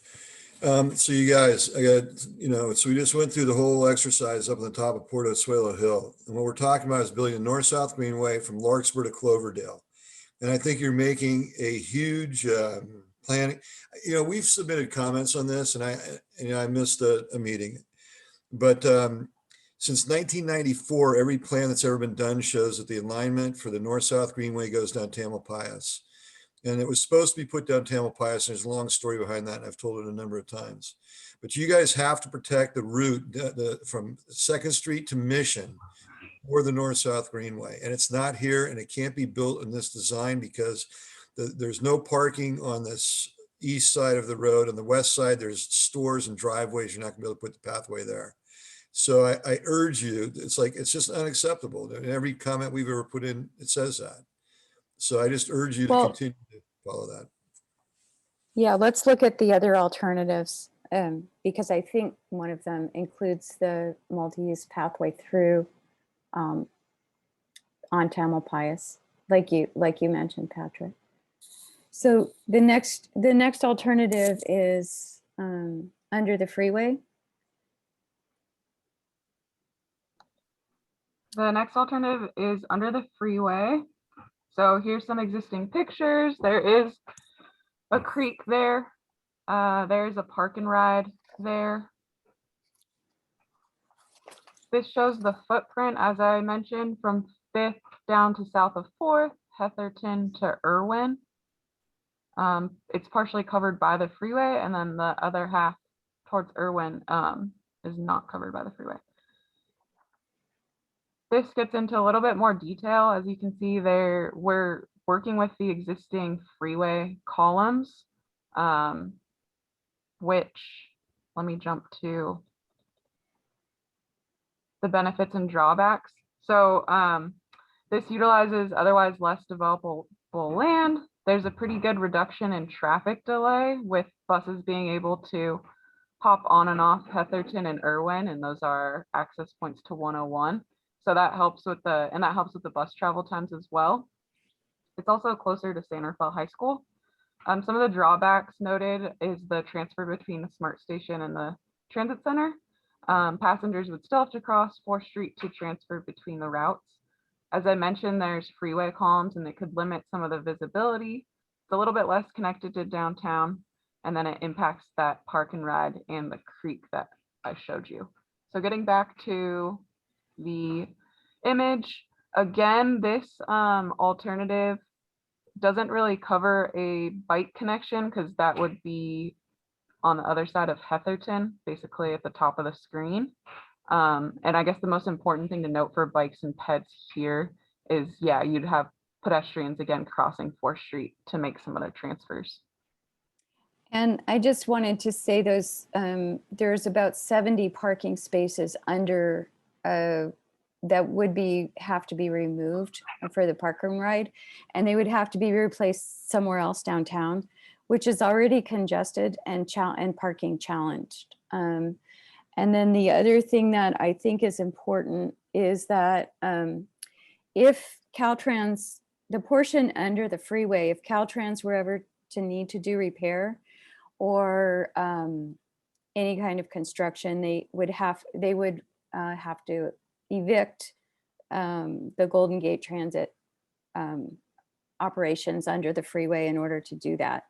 So we would be back in a situation where there would have to be some kind of interim solution if Caltrans were ever to need to be doing repair of the freeway in that section or the freeway support system. This alternative was really championed by Mayor Phillips when he was mayor, and that might be part of the reason that it was still in one of the ones that's being considered in the environmental analysis. But the other thing about this alternative is when you look at the estimates for the capital costs for the 3 alternatives plus the variant, the other two plus a variant are all between 40 and 55 or 60 million. And this alternative is estimated to be between 60 million and 85 million. I think those are important parts of this one. But this one has 4 existing businesses plus the park and ride that would need to be moved. Does anybody have any comments on this alternative? Yeah, I just want to know, correct me if I'm wrong, but I'm pretty sure there's a rather large homeless encampment here, or am I confused. Is that further to the right from here? You're not confused. Yeah. So you're going to put up a fight to get that. I know the police have been trying to do whatever and stuff, but there's a, no matter what your stance is on that, there's a movement behind it and everything to not bother them. If you are going to do this plan, you're just going to push them somewhere else, into the city. I mean, I think that this should be project is noted. probably 5 years away, so I don't really know if that current condition is a calculus, but It's more towards Second Street. Somebody just said it's more towards Second Street. Okay.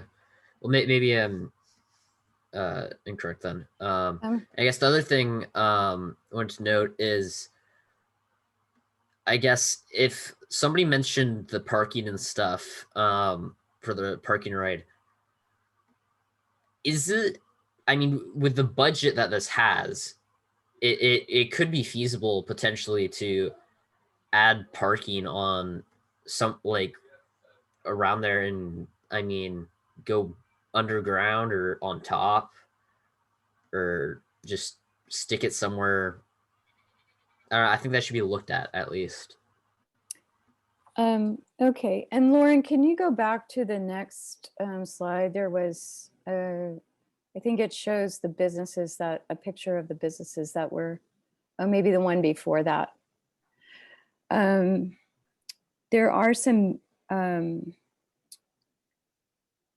businesses that would need to be relocated, and I believe they're over by number 3 and number 2. yeah, so the number 3 is the Firestone building, but that's actually vacant right now. Firestone isn't operating there, it's vacant. And then there's a dry cleaner operating in a gas station. There's my favorite taco shop, Taco San Jose.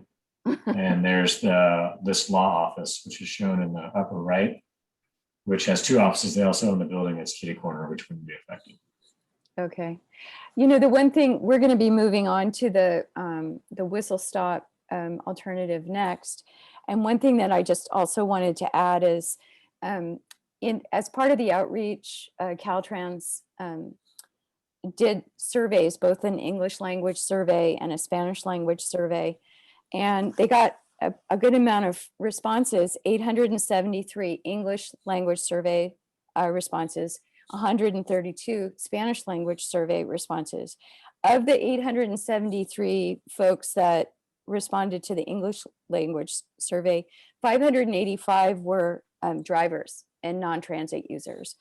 Only 122 were transit users. And of the 132 responses in the Spanish language survey, only 10 were drivers and 117 were transit users. And when they looked at what was preferred by the 2 different groups, it was the non-transit riders were more likely to support the under the freeway alternative, and the transit riders more strongly supported the whistle stop alternative. So I think we should move on to that one.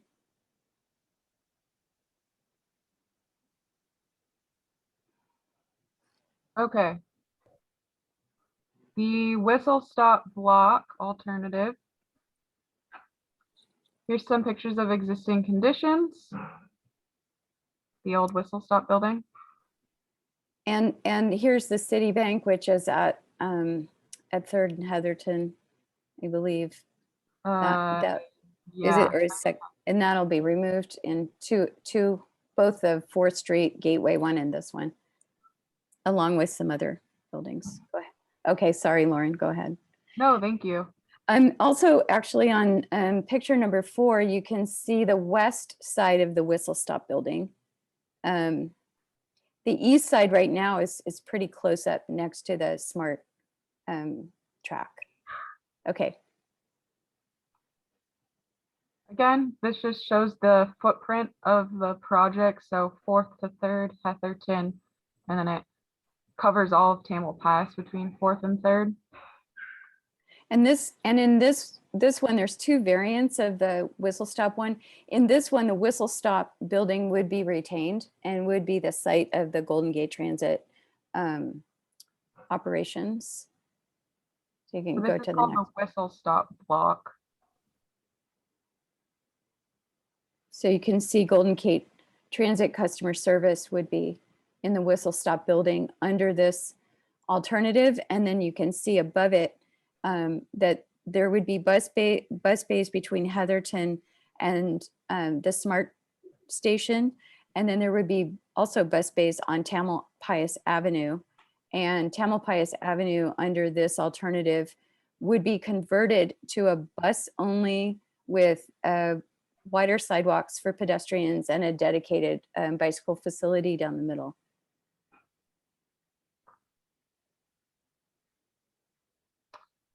And this is the whistle stop block. Sorry about the background noise. The alternate to relocate whistle stop. Kate, do you want to add anything? Yeah. So what this would do is it would move Tamalpais Avenue between 3rd and 4th, and it would align it more. It would be a straighter shot with the Tamalpais Avenue between that runs between 2nd and 3rd to the south, and also where it runs between 4th and 5th to the north. So it would be a straighter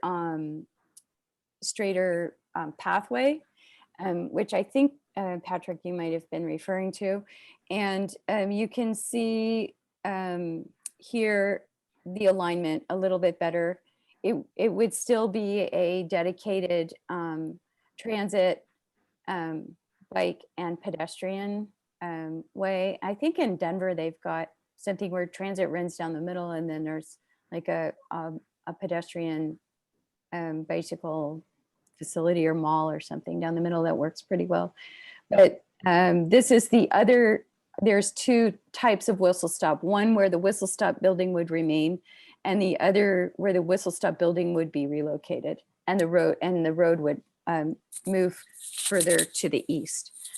And I think there's some good pictures as well, Lauren.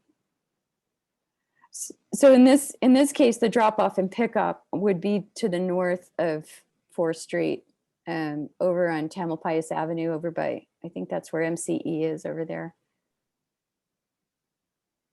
And but I think there's some oh, maybe not. I thought there were some renderings of what it would look like. I think I took out all the renderings Okay. to simplify things, but again, they're in that link that was provided in the agenda packet. Okay. And so this one, both of the whistle stop alternatives do have a bike facility. This one's nice because the 2A bike facility is on the east side. Oh wait, sorry, west side of Tamalpais, which would connect nicely to what we've built up to 2nd and Tamalpais, the multi-use path. So with that, we'll open it up to comments on both of the whistle stop alternatives. One other, I just want to, sorry to be, one other comment on this is that the Golden Gate, where with the whistle stop building being moved back, the east side of the building would be more visible, and so there would be one of the benefits that was listed is that it creates more space both on the west side of Tamalpais Avenue for an additional sense of urban design treatments in place. You can really see the building, the walkway goes through there. And in the variant where the Tamalpais is more aligned, I believe that the bike pathway is raised a little bit down the center. Okay, let's move to comments. Does anybody on BPAC have any questions or comments at this point on either of these two alternatives? I think this alternative, in terms of functioning of bicycling and pedestrians, works a hell of a lot better than the other two. Any other comments? Yeah, I guess I have a, sorry. Go ahead. I guess I'm a little confused by looking at this because I'm seeing the bike facility between 3rd and 4th, and then I see it picks up again down along Heatherton, and I'm trying to figure out how people are supposed to get from between the two segments. So Is it just going along the crosswalks? Because that does not seem. Yeah, like it. that's a good question, and I don't think that's been fully vetted yet. Okay, I mean, and my other concern is also just in looking at where that dedicated path goes through along Temple Pius, it looks like it could be interfering with people lining up for the buses. And so just what kind of conflicts are going to be over there? yeah, the rendering made it look like there was a ton of space, but it was just a rendering. I just know I've seen on certain lines, at least, there's a lot of people lining up for buses, and I could easily see them crossing each other. Okay. Are there any other comments from the committee? I mean, this is kind of similar to my comment on the first alternative, but I mean, this to me looks like, I'll get back to my original comment that I think congestion is bad for everyone, including bikes and peds, right? It makes for difficult navigating downtown when there's a lot of congestion. And this is an area that bikes and peds have to navigate. And this to me I don't know, I mean, we kind of breezed over the end of the freeway alternative. I mean, I think one of the benefits he said is that it had significantly less modeled congestion. And it makes sense to me because it's in between the couplets that get on off the freeway. This to me, I'm just envisioning buses just going round and around and around blocks to get in and out of this thing and to get in and out back to 2nd and 3rd and Urban and Heatherton. And I just, congestion I think is bad for bikes and peds. This is already a difficult area to navigate. And the reason it's difficult to navigate is because of congestion. I don't know, that's a very broad thought that I had. Okay. The other downside to both the that is seen as a downside to both this and the 4th Street Gateway is that the downtown precise plan sees this as valuable space for density for multi-use buildings. Yeah, I mean that. Yeah, I agree with what you're saying there. I mean, from the other perspective, that's, I was trying to keep my comments to bike related, but to be honest too, like the area under the freeway right now is frankly a blight in our community. And it's not just because of the homeless encampments, it's always been a blight, right? It's just like an abandoned area under the freeway. And because it's owned and operated by Caltrans, they're not really a reliable partner, in my opinion, to the city to maintain their property. And like, frankly, building the transit center under the freeway, it gives the city a little more control to manage what's happening in the city, because Caltrans is not a reliable partner, I don't think.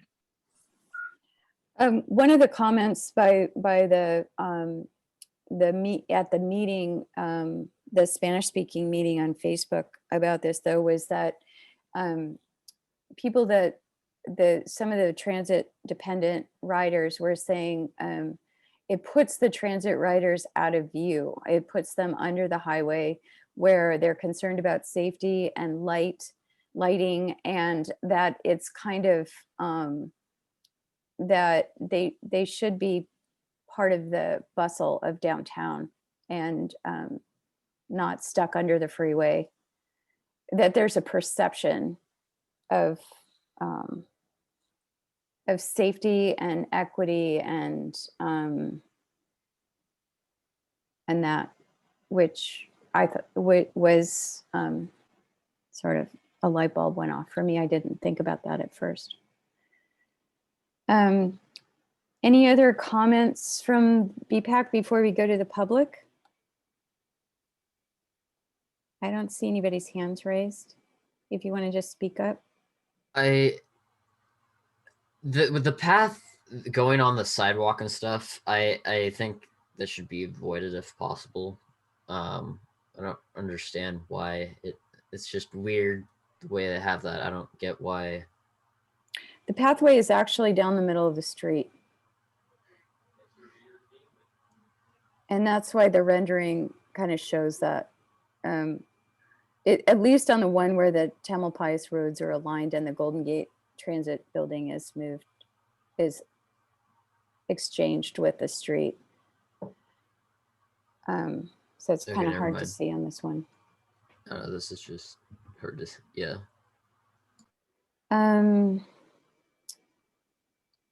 Let's go to public comment. Okay, Dave Rhodes. Thanks so much. Hey guys, you know, this is a really interesting opportunity and also a challenge for the city. And by the way, it seems like this is Golden Gate Transit, you know, plan and proper, and it will ultimately be their property unless it's Caltrans underneath the freeway. First off, I think under no circumstances should this committee advocate for the under freeway option. If you've ever ridden transit, been a pedestrian to transfer, etc., or bike to transit, you know, being under a freeway is a really unpleasant experience, and you do really feel like a second-class citizen, and it's really just, it's not great. And if we want to encourage people to bike, to walk, and ultimately to take transit in Marin, we have to make that experience a good one. And under the freeway is not that.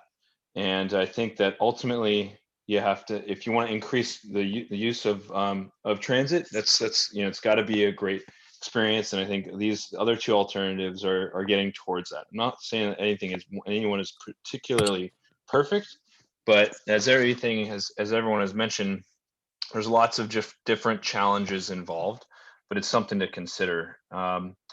And you know, I think that I think we really have to advocate for, like I was mentioning, like everybody's best interest in here. There's a lot of conflicts, but ultimately we need to think of like, how is it going to be to get into, around, and through this area, and how to use this area, and how is it going to be the best experience for the most people, especially the ones that are using transit or transferring from transit, because most people are not driving to get to this transit center.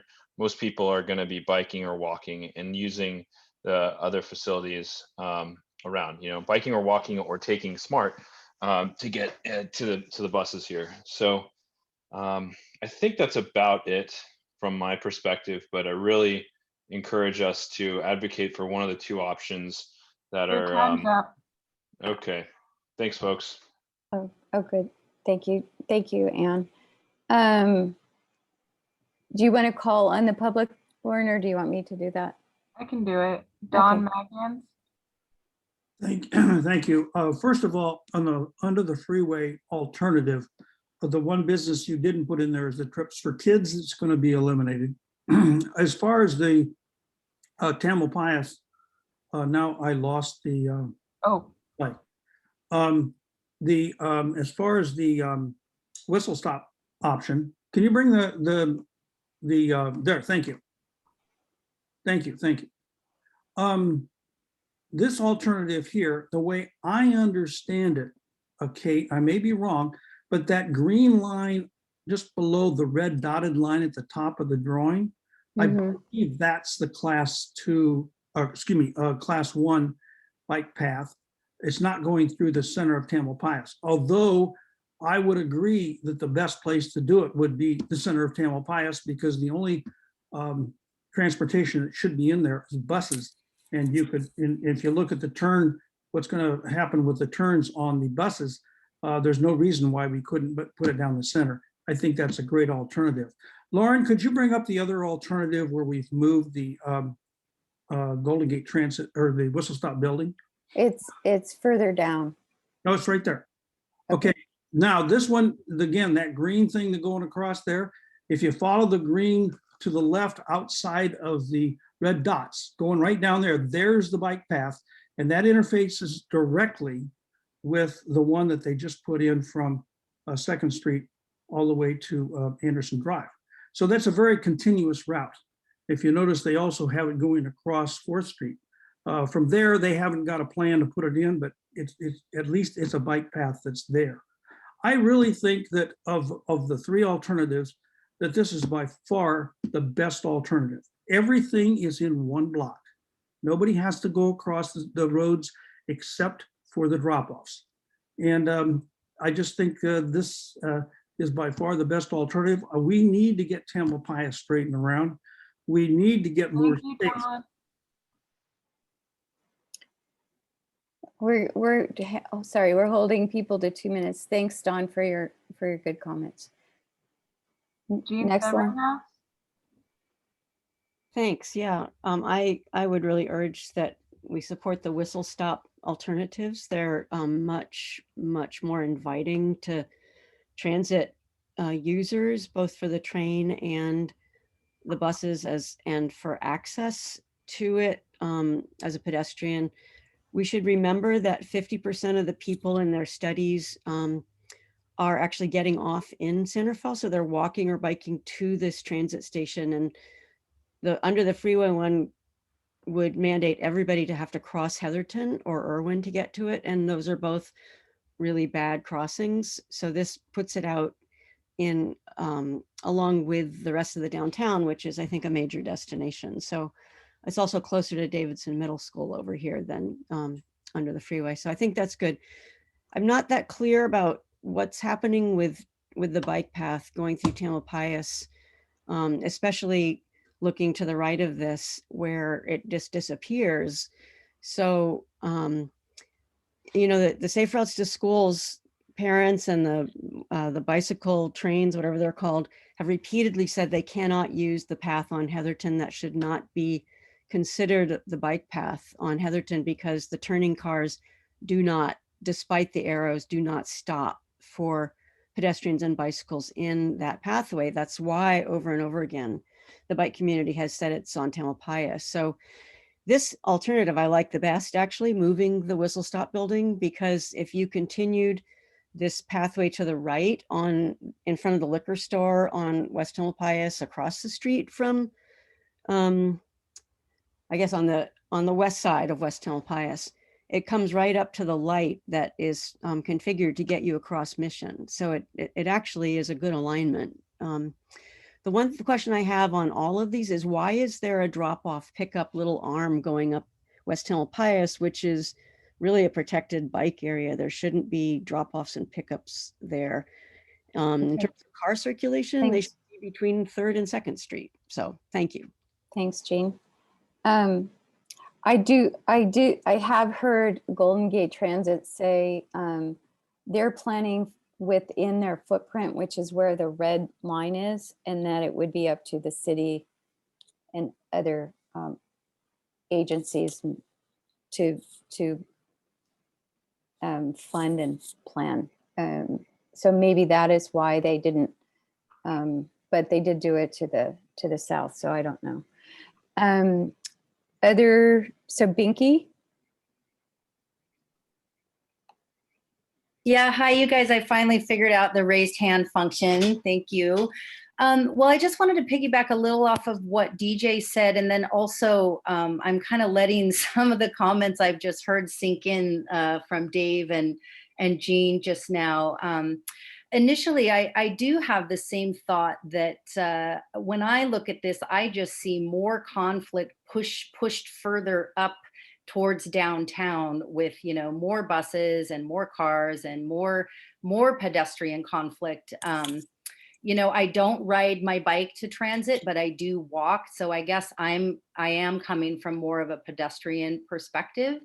And I did like the under the freeway idea, but I guess I also had envisioned, I don't know, that we have some really smart, talented, creative people that could take that space and transform it into something that didn't feel just like under the freeway. I don't know if you've been, there are places in other areas of the country now, places in like Minneapolis and St. Louis and places like that, where they've really done some amazing things with spaces, with public transport, you know, with different lighting and even plants that can grow underneath. So spaces don't feel so uninviting.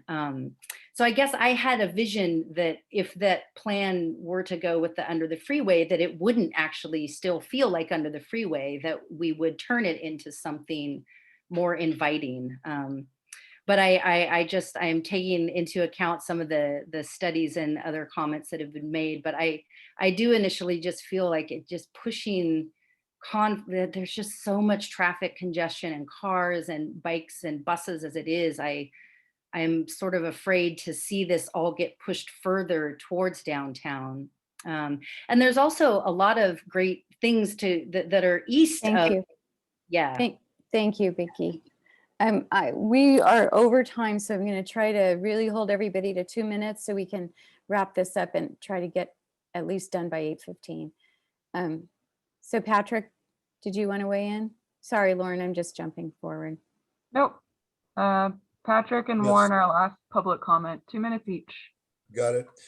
So I'd like to echo Binky and DJ's comments about the traffic. I think that it does create a hazardous condition, particularly for the pedestrians and the cyclists. I also think it's a fundamental step for you as a bike pack that every alternative should be worked on with the city to show where the greenway goes from 2nd Street to Mission in its alternative.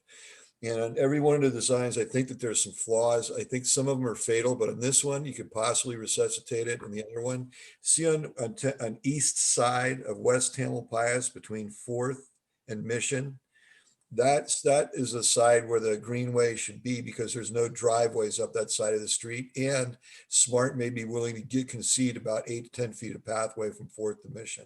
So again, look at it from the greenway perspective. I'm extremely concerned about the alternatives because we need to look at the greenway. Thank you. Thank you, Patrick. Warren? Yeah, thank you. Just want to give a couple comments. I have sort of stepping back. Obviously, congestion is an issue here. I have driven through downtown San Rafael, but like speaking as someone who does not own a car and who gets places by walking and biking in transit, I just want to the purpose is of this body, or I think of planning, is not necessarily to reduce congestion, because that just means more cars going through more quickly. What our purpose should be is keeping people who are walking, biking, and using transit as safe as possible. And as was pointed out earlier, this is a place where people have died, and that's not because there's too much traffic. It's because cars are going too fast. So this is a little stepping back, taking off my MCDC hat here.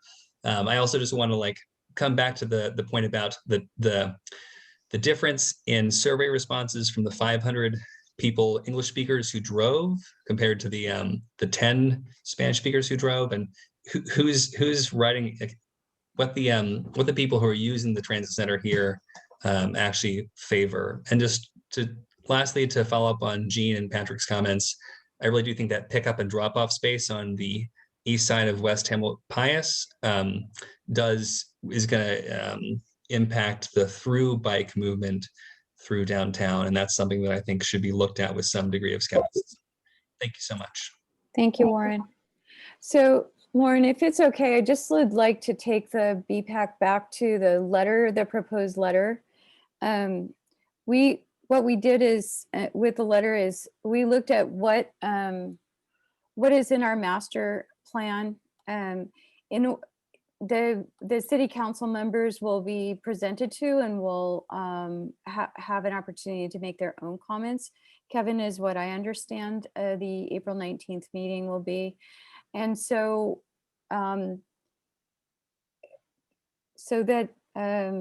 what we did is just draw attention to the plan, and that there was a lot of public input into the plan, and that when we addressed our two top goals as outlined in the plan, that they are first safety and second connectivity for bicyclists and pedestrians. And so let's see. So we asked them to prioritize those. And one of the first strategies in prioritizing and implementing the safety improvements as listed in the plan is adopting a Vision Zero policy by 2020, trying to eliminate all bicycle and pedestrian involved severe injuries. and then using that as a comparison, as a baseline for comparison going forward. And part of having a plan is going back to it and seeing how things are implemented and having some metrics on being able to look back and see our success in how we're doing with our plan, because this is not only a bicycle committee, it is also a pedestrian committee. And then the next paragraph is just talking about the most heavily bus routes in the Canal neighborhood, and creating some direct bike and pedestrian routes to not only stops along the transit routes, but including the transit center. So we want the city council to really pay attention to improving the first and last mile, or the connection, having like a safe routes to transit. No matter which of these alternatives is selected, how are people who are walking and bicycling getting to the transit center? And then the next one is the one that Patrick really highlighted, is that since the beginning of our first bicycle pedestrian master plan in 2001, and throughout the other updates, the 2011, the 2018, the north-south connection through town for the north-south Greenway has been a priority in all of those. And so it really needs to be part of any transit center location. Has to have, it's imperative that the north-south Greenway be part of a planning process. And so because there are benefits and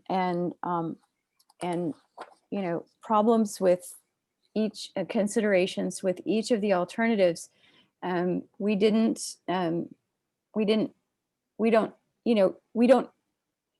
we could consider advising for one alternative or over the other, or we could stand on our bicycle and pedestrian master plan and draw and inform the city council on our goals and our longstanding priorities of our plans as a committee.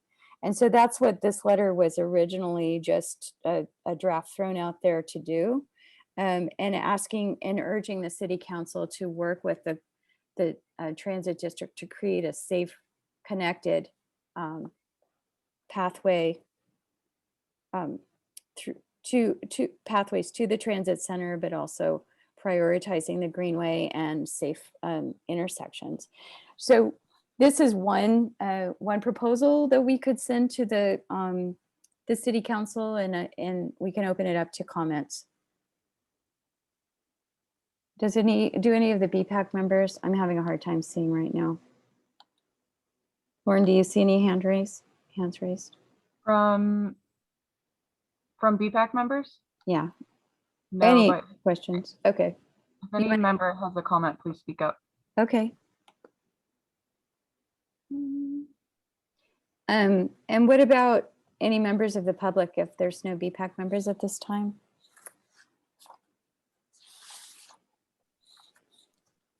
I think Dave Rhodes, or no, or yes? No. Patrick had his hand. Sure. Sorry, I'm like waving. Okay. Yeah, I mean, I think it'd be great if we could really say like these are the bullet point things that we really want to see, which I think you're kind of getting to. It's a bit hard for me to comment since this is the first time I'm seeing this letter, but I think the point of like taking a position is really important, and really directing the city to advocate for our interests in front of Golden Gate Transit is just super important. So thanks. Okay. We're getting close to 8:15. Is there any other, or a little bit over, is there any other, I don't see any other public comment. Do BPAC members feel comfortable sending a letter Patrick to the city? Seidler raised his hand. Oh, I'm sorry, I didn't see it, Patrick. Thanks, Todd. I appreciate it. I'd actually like to echo Dave's comments in that I think And I also really want to compliment whoever drafted this and putting it together, because you hit home with the background that this has been in this has been in every single bicycle pedestrian master plan that Santa Fe's ever done. And it's really critical that you guys, I think it's great you guys have put this together and you call that out. And I really think that Dave's comment about putting some bullet points down on it, because it's a lot of heavy text, it's a lot of information, and just something about that complete connection for the cyclists, the pedestrians, and the safety. And but anyway, I really appreciate you guys, whoever wrote it, that you really you got to the point about the Greenway. I appreciate that. Thanks, Patrick. Any other comments? I propose that we move forward with the letter as is written. Barry, did you have a comment? Yeah, I guess I was thinking I'd like to see some of the language beefed up a bit around the North-South Greenway, or because I think all of these alternatives are presented as we are making an accommodation for bikes and peds here, but I think there's different levels of accommodation. And I think we would want to be able to say, the fact that one alternative has this gap between Tamalpais and Heatherton. And I think we need to be able to say something a little more specific about, avoiding running the path through bus pullout areas, or things to, just to give some examples of some of the specific situations you want to avoid, instead of just saying provide a path and kind of let it fall where it may. So I can just spell that out a little better. Okay. Are there any other BPAC member comments or any other comments? Okay. Lauren, do you have a suggestion on how to move forward on this? I think Kevin had said he's open to supporting the letter. Like we discussed with the last one, if there's minor tweaks, we can do that. But I guess we should take a vote from the committee to see if they're generally supportive of submitting a letter like this. Okay. So with that, we'll let someone make a motion. Kevin made a motion. Right, Kevin? Yes. And is there a second then? I think we're on to the second. And seconded. Let's do roll call then. Okay. Lauren. Member Allison? Aye. Member Bergman? Yes. Member Haggerty? Yes. Member Mooney? Yes. Chair Powers? Yes. Alternate member Coyne? I think Yeah. she seconded it. Oh, I think, okay. Oops, never mind. And youth member Nielsen? Aye. So Barry, if you would like to suggest if you would take a look at it and, add the specifics that you think should be added, that would be helpful. I started by looking at the bicycle pedestrian master plan, because that's something that we got approved through the city council, and it's drawing their attention back to that. And the alternatives are concepts. And so I think that by stating firmly what we are for, as opposed to, I think that there can be some changes made to those conceptual designs, and that my understanding with the city is that there's an MOU between the city and the bridge district or the transit district, and that the city council gets to approve the site, and then as part of the MOU, they streamline all of the design review and the permitting process. So there will be some design after the site is chosen. And so I think we want to be specific in our comments to any kind of constraints about site as opposed to design specifically. And I thank you guys for all hanging in there. And Lauren, I think we should, so the letter, we'll we'll, do we want to send it back to BPAC to look at any changes to it, or?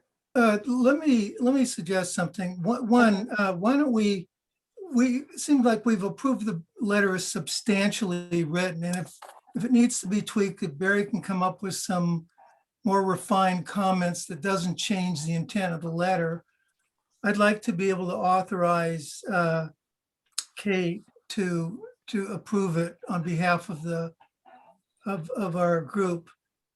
This is important because the Transit District is scheduled to issue the draft EIR the first part of June, which will include a preferred alternative. This is really our last opportunity to comment because I don't think we meet in June, I believe. This is our last opportunity to provide comment to the City Council prior to that time. And hopefully the City Council will work with Golden Gate Transit on the preferred alternative. But I think we need to act now. And I think this is important,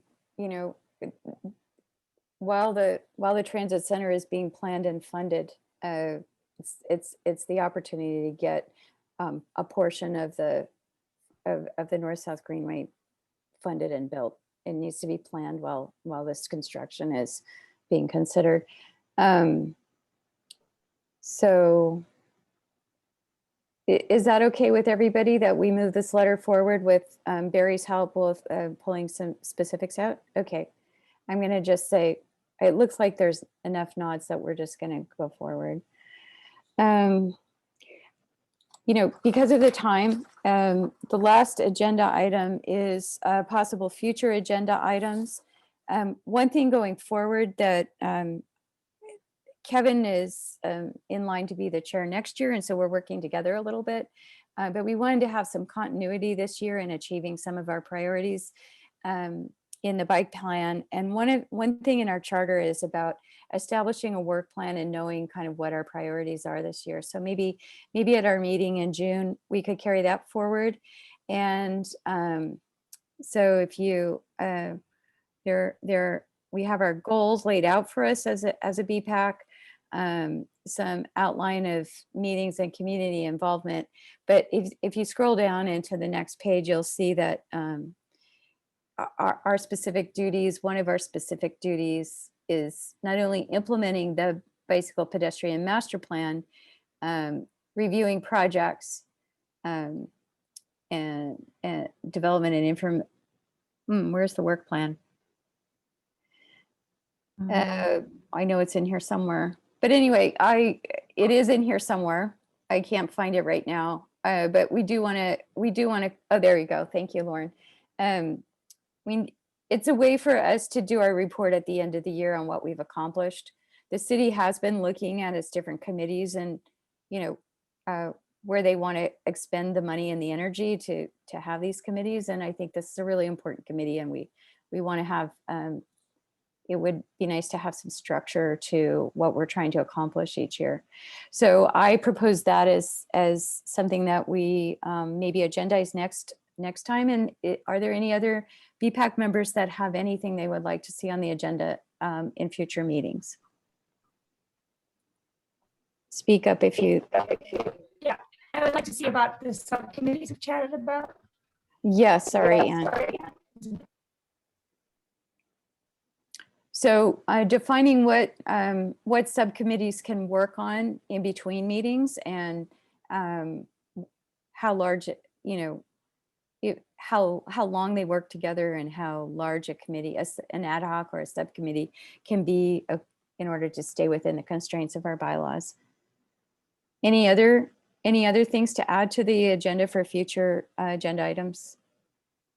Okay, I'm not seeing any. Are you? Okay, thank you for. Go ahead. Go ahead, Lauren. Oh, I don't see anyone. Okay. Anything else? Okay. Sorry this meeting ran so long. I appreciate your time. I'm going to adjourn the meeting in honor of Jimmy Garrity, and we'll see you in 2 months. Thanks, everybody. What time? And it is 8:27. Thank you, Kate. Thank you, Lauren. Thank you, everyone. Bye. Thank you. Bye. Well, Lauren, are you gonna be able to capture the chat? Yeah, I can do that. Okay, thank you. Great, close out. Thanks. Thanks, everybody.